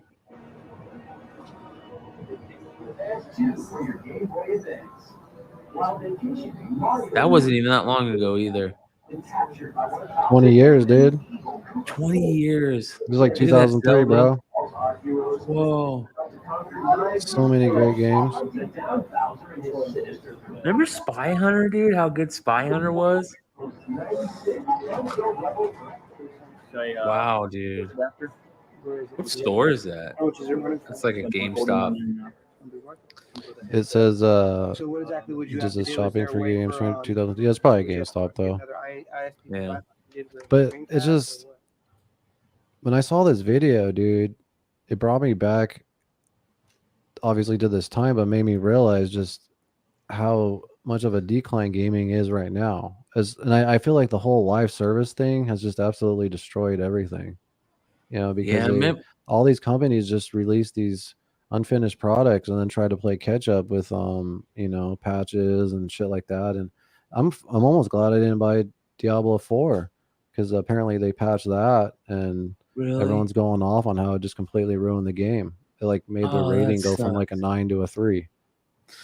Bro, there are people that collect, you know, old school video games, obviously, and Halo is one of the. There's some that were only given to employees. Employees had the chance to buy it, and they like say employees only. They sell for so much money, bro. Yeah, there's ones that I still have my copies, and there's there's two differences that I know. There's one that's like the original OG one, and then there's one where like after like the first year it came out with the Game of the Year sticker thing on it for the rest after that. So I don't know if it's worth any money or anything, but it's just sad because you know me, dude, I'm literally a Halo fan from day one when that came out on Xbox. And then just to see like Microsoft really just feels like they just gave up on it because 343 has been fucking it up for the past 10 years. And now I was gonna go ahead, but I was gonna say and then Microsoft's buying Activision. Yes. And it's now, you know, now they have Diablo and WoW and all this shit. It's like, how much are they gonna actually care about all these properties? You know, I really hope they get the same attention, you know. And from my understanding, because I'm not in the WoW scene like you are or whatever, I come from Diablo and shit, but like it just seems like Blizzard just has one L after the other, whether it's behind the scenes or their content, their patches, I don't know, dude. Well, I feel like what happened there is their head got too big. And they thought that whatever they could put out over there was going to be great. And they put out probably 3 in a row dog shit expansions. Like their last expansion, the expansion before the current one was one of the worst expansions ever released for WoW. And the one before that was bad. The one before that was bad too. And the one before that was decent, but they put out some really bad stuff over there. So their heads got too big. And then the reason why I also say their heads got too big is because then they started doing stupid shit like, you know, HR discrimination at work, sexual harassment at work shit. And I feel like that happens a lot to these companies. And once that happens and they get caught, then they just do a complete 180 and they go the best way to put it, and I know it's getting annoying when people say it, they go woke, they go broke, man. And that's exactly what happened with Blizzard too, and it's happening with Blizzard right now. So I didn't know how to do with the wook shit. Yeah. What up? There's my little brother. Ruins everything, dude. Yeah. Do you want me to get into the Nelk shit at all? Yeah. I wanted to save it kind of for the end because I have like 2, 3, 4 minute videos that I wanted to show you that kind of like explain everything. Yeah, we kind of talked about it a little bit. For the people that don't know, Andrew Schultz basically was a guest on the Nelk Boys podcast, which you think would be a great podcast, but supposedly they didn't get along too well, and there's a podcast out there floating in the ether, and the Nelk Boys talked about it on one of their shows, and supposedly Andrew Schultz heard about it. Did he respond? Yeah, so he responded on his podcast. So what happened is that the big owner dude of, you know, like Happy Dad and Full Send, remember we showed that video of him talking about this? So then I think Andrew Schultz responded to that, and then Steiny responded to that. So I was just going to show you Andrew's response and then Steiny's response. So just give me like 2 seconds. Oh man, it is. Okay, it's hot in San Diego, but it's only for like the first part of the day. It's like because the sun's kind of just right there. But dude, it's 85 degrees, 83 degrees hot. You know? Yeah, that's awesome, dude. I'm jealous of that shit. This is like a few minutes long, so I'm just gonna get ripped while I play it. But Andrew kind of explains everything. I kind of had to stop listening to him, dude, just because of his new haircut and mustache. So it's hard. I for me know, to dude. walk, His mustache is so weird. He's got to go, dude. He looks like a fucking. Looks like a fascist. He looks like a predator. Yeah. Okay, here we go. I'm gonna share it. Share it. Keith, can you hear? No, you gotta share the video. Who's stoned? I can't do this producing shit anymore. What the fuck? I know. Yeah, fucking hire somebody. What the hell? Everybody, welcome to Flagrant. Now let's start the show with a message, okay?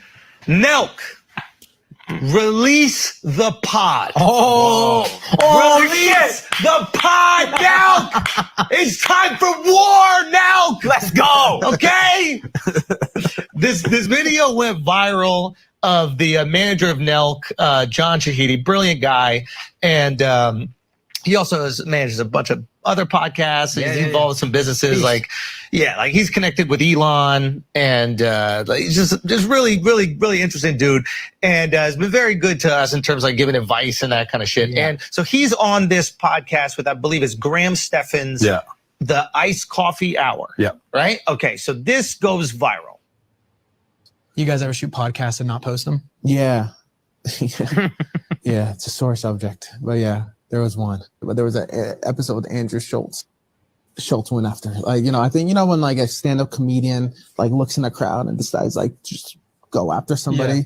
Well, I think like Schultz was kind of like went after Steiny, and he and it was pretty awkward. Was it the whole episode, or was it like? It was a bulk of it. It was like, no, you couldn't cut around it, or he would come back to it, and like he just wanted to go after Steiny. Yep. I almost felt bad for Steiny. Okay. That's funny. Okay, now. Bully. Listen, why are you going around? I didn't even think it was that long on Steiny. Now, Nelk reacted to this video because a lot of people are giving them shit. They're like, "Release the fucking episode, you pussies," etc. And they basically were like, Schultz said he didn't want to put out the episode. Yeah, which is true because it sucked. Yeah. It was like, I think I told you guys. I vividly remember. Yeah, it was just like one of the worst podcasts I've ever been on. Yeah. And basically, like, here's the thing. Here's what happened. It was Steve Will Do It, who's fucking hilarious, and he's a fan. He was even promoted the special. He was great. And then Kyle and Steiny. Mm-hmm. And Kyle is like the mastermind behind Nelk. Like, he's kind of like a genius. He's the guy I see the most. He just understands culture and like connecting with different people and like building a community and a brand. But Kyle and Steiny, I don't think they really knew who I was. So, like, I think they were aware of who I am or was at the time, but not really that aware of the content. And not about you as a famous person or whatever, but your comedy, your style. Yeah, of like comedy. I think that maybe they watched the special like right before the pod or something like that. But I think it was more a situation where it was like, okay, this guy's got a big reach on YouTube. We have a big reach on YouTube. This can be a big episode, type of thing.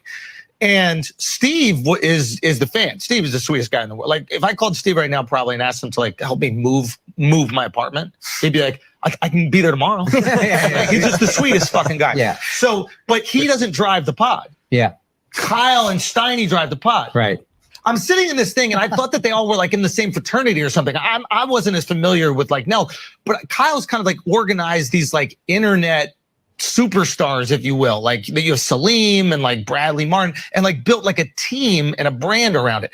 But in my mind, they all went to college together. So when I'm there, they're not really like talking, and I'm just like, what is going on right now?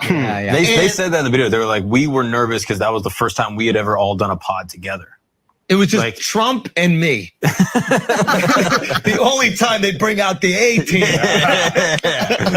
So it was just this like kind of weird energy, and like I pretty early on realized that like Kyle and Stein don't really know me that well, because the questions they're asking are like really basic questions. Like, what's an example? Has anybody ever like heckled you? And like, there's a moment in the pod, I don't know if they edited it, but where I'm like, what? And they're like, have you ever like talked to someone in the crowd? So this clip ends, but he goes on to say just how, you know, obviously, because he has whole clips on YouTube. That's all he just does, yeah. Talk to the crowd and does crowd Yeah. work and just rips on them and shit like that, right? So, he was right. I had it backwards. Nelk responded first, and then Andrew. But this is Steiny talking about. Yeah, I want to see what Steiny said. My brother said that the mustache and the haircut is for a movie that he's doing. So good. At least he has an excuse. Oh, really? Yeah. He did that one movie with Jonah Hill recently, actually. Yeah, I saw him talking about that. I don't even remember what I was looking for, dude. Steiny's response.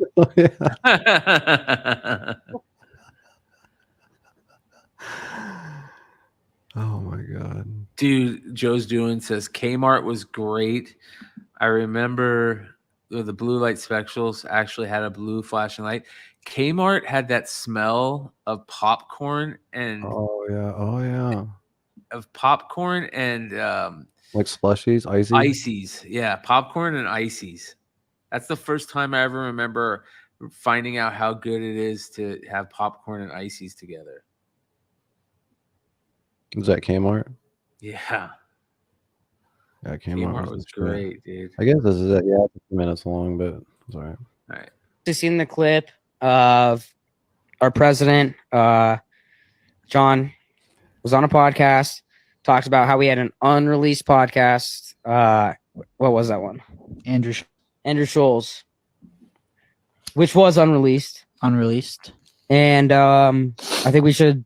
Everyone wants to know about it. They all want to see it. So let's just fucking. Let's talk about I think what John. And by the way, I didn't know that was coming out. Apparently, John filmed that like months ago, and it just got released. But no, yeah, the truth with the Andrew Schultz thing is that actually he didn't want it released either. Right. So let's give him the entire story. So basically, what happened was we did the pod with Andrew Schultz. There's two main reasons. Actually, well, the reasons we're not. I don't know if we will release it or we won't. I haven't really actually asked Schultz if he wants to release it now. But Steve's also in it, and you guys know that Steve cannot appear in any YouTube content at all, or our channel will be deleted. He's aware of that too. So Steve is actually in that episode as well. He's such a good guy. I know we could put it on another platform too. But basically, when we did the pod with Schultz, I don't know exactly what happened between you and him or whatever, but I think the vibe was just off for some reason. I don't know whose fault it was. I don't know if it was like all your fault, but either way, Steiny and Schultz like completely went at All it. your fault. I don't even know if I went back at it. I think he thought that like I don't really think he didn't really know you that well as well. That's the so whole like, thing. Like I think he knew me and he knew Steve, and Yeah. you were kind of just starting out on the Well, pod that's the too, thing that so, people like, don't realize. This was fucking filmed 7-8 months ago. Yeah, it was filmed a long time ago. Like almost a year ago. It was New York UFC, whenever that was. But yeah, Steiny and Schultz went at it because I think Schultz thought that you were like digging at him for certain shit. So then he was chirping you back, and then you guys just kind of went at it for like 5 minutes, and then Schultz was going in on Steiny and stuff like that. And then after the podcast, Schultz just kind of approached me and John and said like, yo, like, I don't know if that was really it. Like, I feel like if I want to be on the pod, like we could do something way bigger and some shit that's like really going to break the internet. Yeah.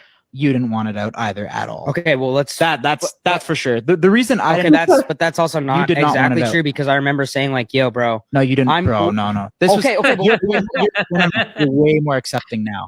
Yeah, for sure. But back then you were like, bro, no, that's gonna cause like you didn't. But can you want allow it. me real quick? But what I did say was, yo, can we maybe take certain things out and we could put it out? And you said, yeah, sure. At the end of the day, it's up to you what goes out, and we already know like you're not gonna hold back, or you're gonna like Not always. really. I actually respect your. No, but that's what I'm saying is you're gonna at least always listen to what I have to say and have my back. But at the end of the day, you're not gonna like keep shit away from people. Yeah, I think we probably Which is would have. I twisted in think the we probably narrative. the reason it didn't go out is because Schultz didn't want it out. That's what I'm saying. So like I think we not that like I don't respect your opinion, but I think we would have convinced you to let it go out. yeah, I was probably being a bitch. But at that time, you really didn't want it out. So I remember it was like the first time we dealt with like you being like that. So I was like, I didn't even want the fucking hassle. I didn't even personally like the episode either. No, because it just turned into this whole thing.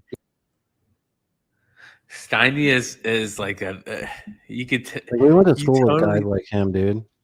Yeah. Right? Huh? What's that? So we went to school with guys like Stein, dude. Yes. Nelk Boys dropping this right here on Twitter Thursday. Steal this one, and YouTube won't allow his face or even his voice. So it's supposed to be out today. I just haven't seen it dropped yet, but they're putting it on Twitter. On Twitter? Wow. So they're That's releasing it on smart. Twitter today. So Dude, let me that's see if they did really this. smart. Because if they do, because Steve will do it's in it, and if they just play any even like voice of him or video, the fucking channel deleted, dude. Yeah. Oh, is this it right here? Yeah, this is it, dude. Oh wow, dude. That's awesome. OGs, if we're being real, it's an OG type of thing. Like, who's the king Play a of New couple York? clips, a couple seconds of it. That's a great question. I don't know. You think you're the king of New York? That's what they No, say? I didn't say that. Oh, okay. He's just trying to get included. Okay, That's I what he got does. you. You really, you got it like that? No, I don't. Yeah. Who do you think the king of New York is? Damn, it already has 294,000 Cardi or Nicki from impressions. New York? Oh, Wow. How long has it been up? Oh, really? 2 hours. I mean, yeah, she's a think no one popular, really knows. she's a popular musician. I don't know. I No, don't think the you- fucking Rumble numbers are absolutely insane. Sneeko, I did a live stream the other day and had 140,000 people on his stream, dude. And it was like lagging and like crashing shit, dude. Was that with Andrew Tate? No, it was by himself. By He was himself. by Dude, himself. He was Dude, by have you heard himself. about this? Have you heard about the view botting? Is that what they're doing? Is that what Rummel's doing? I thought that too. That's 100% what Nico's Because- doing, dude. Because I was 100%. wondering, there's no way you could get 140, dude. Yeah, Sneeko, not Nico, Sneeko, yeah, Sneeko is 100% view botting. Why not? Like, what do? You just buy views or something? Buying. So that the streamer Destiny, there's a clip. So I guess him and Sneeko are buddies, but they kind of go at it sometimes, and they're kind of going at it right now. And so Sneeko, somebody sent Destiny a clip of all of Sneeko's viewers, and like 90% of them do not have a avatar. And they're like all these crazy names, and you could totally tell they're bought. The bot, yeah, that's You could like like yeah, that makes 90% of sense, them, dude. bro. I wonder if Yeah. that's going on with all those other ones that are Not Like, everybody is doing it, but I think that yeah. Aiden Ross one was real, where with Andrew Tate, didn't they have a Yeah. big one? Oh yeah, for sure. It's like Jake Paul Yeah. was in it too. Yeah. That's like 3 different large streaming worlds colliding. You know what I Yes. mean? So Yes. Yeah, and that's happening more and more on all platforms, though, which is cool. It seems like more and more content creators and are like, Oh, you know what? They even had Adam 22 on. See? Arena. Yep. So Yeah, it's so easy to be able just to jump on and do these things, you know? Hot G owned him, dude. Really? He like Aiden was trying to get Adam to talk about the video and all this shit, and he just was like, I'm uncomfortable. I don't want care. to talk about. No, he goes, I don't want to talk about this. I'm uncomfortable. I don't care about other people's sex lives, blah, blah, blah. I respect this and that. He just went on this like 3-minute rant about respect and all. But in like, he pretty much owned Adam 22, but like, when you're watching it, there's no way you couldn't help but side with them. You know what I mean? Yeah. But Adam 22, man, is just every single day. It's like it gets that copium just gets worse and worse, dude. It's ridiculous. Because Yeah, now that- the other guys like going for clout and shit. He's like they're like talking shit to each other. The porn star? Yeah, the guy that banged her out. Like he's doing, shit. dude. He's doing like a press tour. And Oh like my he did, God. so he did like a podcast where, you know, they're asking him like, "Do you think you fucked her better than Adam?" He's like, "Oh yeah, for sure, yeah, fuck yeah." You know what I mean? And then he's just like, it's hilarious, dude. And then Adam's like, "Yeah, I think it's getting to his head." He's like, "This is like on TMZ, bro." Like, Do you think that they're planning this? That Adam's like, dude, we got to lean to it even more. I don't know. Like they got to script it out and shit. It's a big. That's a good What if point. this I was a mean- big fucking joke? And the Well, I porn's mean, there's AI. 30 minutes of his big, It's a- huge, getting BBM for 30 minutes. I mean, that's not AI. that was real. That was pretty real. AI. Yeah, right. That will happen soon, dude. It already is, bro. That was AI, dude. And Maybe. Nate 138 says, "Hell yes, it's planned." I think it's planned now. I think Adam 22 didn't expect to get the amount of just destroyed, but like at some point he's just got to shut up. That's what I'm saying. Take 6 months off and just don't post anything. Travel. But he just Yeah. keeps posting. Like, well, dude, stop Yeah. posting. And it's always Every about day. that too. Every day, yeah, multiple posts. Yeah. Lean of the plug, yeah. Ugh. Lean of the slug is what they call her. I got just 2 more quick videos for you, dude, and then we can wrap this bitch. I know you got to get back to I some got sleep to content. happen. Oh yeah. You got a gonna big day pass tomorrow. out What time does the con start in the mornings? I think like 7 a.m. is when we're gonna try and be down there tomorrow morning.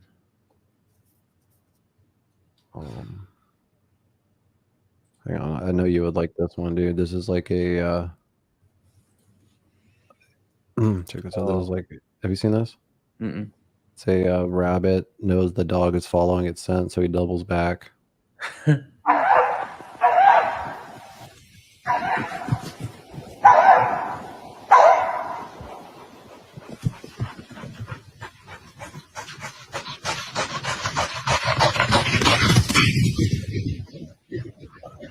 Whoa. Not crazy.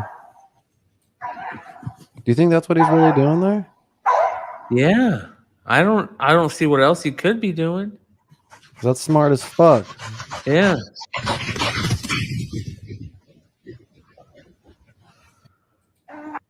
Yeah, why would he turn around like that, man? That is crazy. That's crazy, dude. I saw one the other day where it's a squirrel, and the squirrel gets caught in somebody's house, and he fakes his death. And he doesn't like how his death was faked enough, so he fakes it again in a different way. And the way he fakes it is he puts a broom drops, and it drops, and he acts like it hits him and it kills him. but then he doesn't like it, so he replaces himself underneath the broom, and he's like this, and it's hilarious, dude. I just realized I could freeze frame that as one of your thumbnail faces when you're on Yeah. there. Got you, bitch. That's on the internet forever. Okay, 3 videos, but they're all really fast. All right.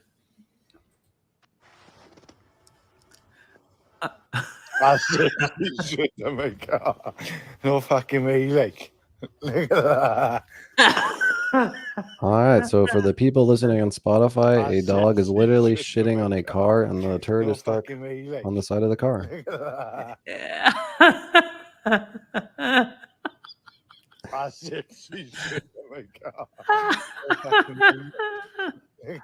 That's disgusting. Dude, what? like a soft serve, dude, right onto the car. Dude, I thought I've seen like every kind of musical instrument there is, like as far as synthesizers and beat machines and stuff. I've never seen this fucking thing. This is crazy, dude.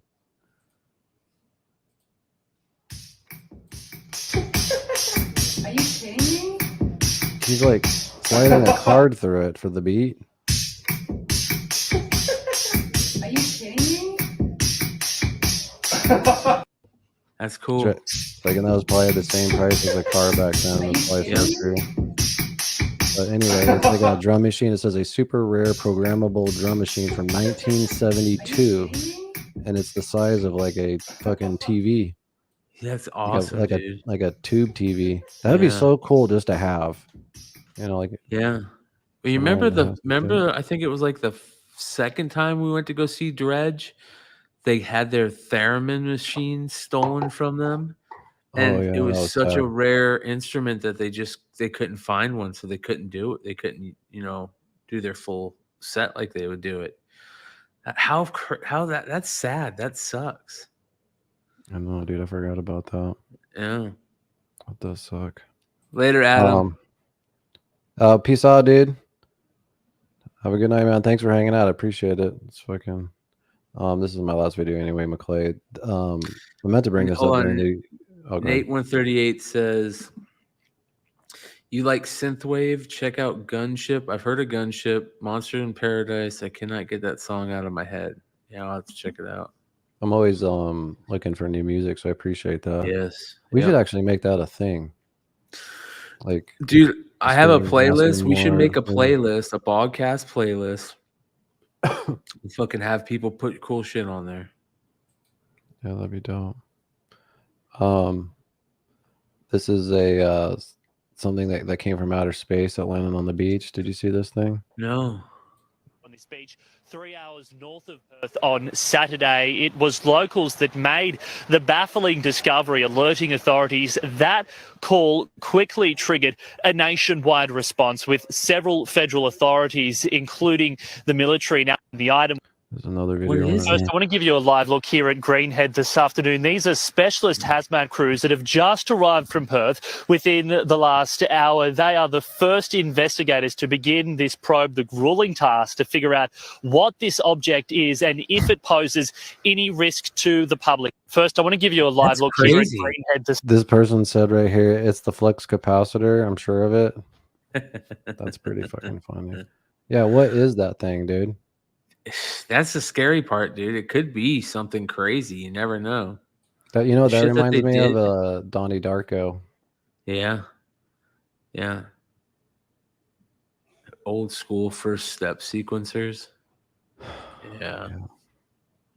Right on. Well, if you guys have a second, if you aren't subscribed already, just make sure to hit that red subscribe button. To everybody that already is subscribed, we really appreciate it big time. You can also join the channel if you want to support it. We have different members and shit like that. We are also on Rumble, trying to hit 100 followers on there. I was just telling Jordan earlier how awesome it is that we could say or do whatever the fuck we want on Rumble, not have to ever worry about anything. And how just, YouTube is the exact opposite. There's always some fucking strike or something, dude. It's just like, Rumble feels like the early days of YouTube. The, yeah, and the they keep. glory days. I know everyone bitches about their UI, but they keep updating it, improving it. So I think it's just going to get better and better. We are also live on Twitter if you want to watch us on there. But this is also the place that you can find news and information if we do get strikes on YouTube, because they completely lock us out of our channel, so we can't really can't even post on the community notes or anything like that. So Apparently, it fell off a satellite. Oh damn. Yeah, that's what I mean. Like you never fucking know. Like that shit could be like. Could be anything. Yeah. They sent a, what was that thing that were called Starfish Prime, where they sent off a nuke in space? Yeah, there's a lot of crazy conspiracies about that too. Yeah. They were trying to fucking break out of the firmament and all that. Anyway. All right, man. Well, enjoy the rest of your time in San Diego. I'm going to score our Oppenheimer tickets for next Sounds week. good. And then thanks for everybody in chat for hanging out. And don't forget, you can use promo code Bogcast at manscaped.com for 20% off. If you want to, freshen up your balls and shit. It is really hot out. They probably do stink. So use promo code Bogcast at manscaped.com for 20% off plus free shipping. Real quick, if anybody knows Wade Boggs, maybe you might run into Wade Boggs there, man. Maybe he's like a huge comic book fan. Hey, bro. Are trying to get him on the show. There's always a chance. There's always a chance. Sweet. And then also, we did hit the goal of Andy's GoFundMe. Well, it's not on the GoFundMe. It's just a combination with the private donations. So we are going to be able to do a stream here soon to give off the rest of the prizes and shit. So, but it's not too late to donate if you want to enter to win shit. So that's huge. Yeah, dude, that's yes, awesome. Actually, I wanted to talk to you about that. All right, guys, we will see you next week. Peace out. Thanks for hanging out. You guys fucking rule. Peace. Wrong video. Sorry.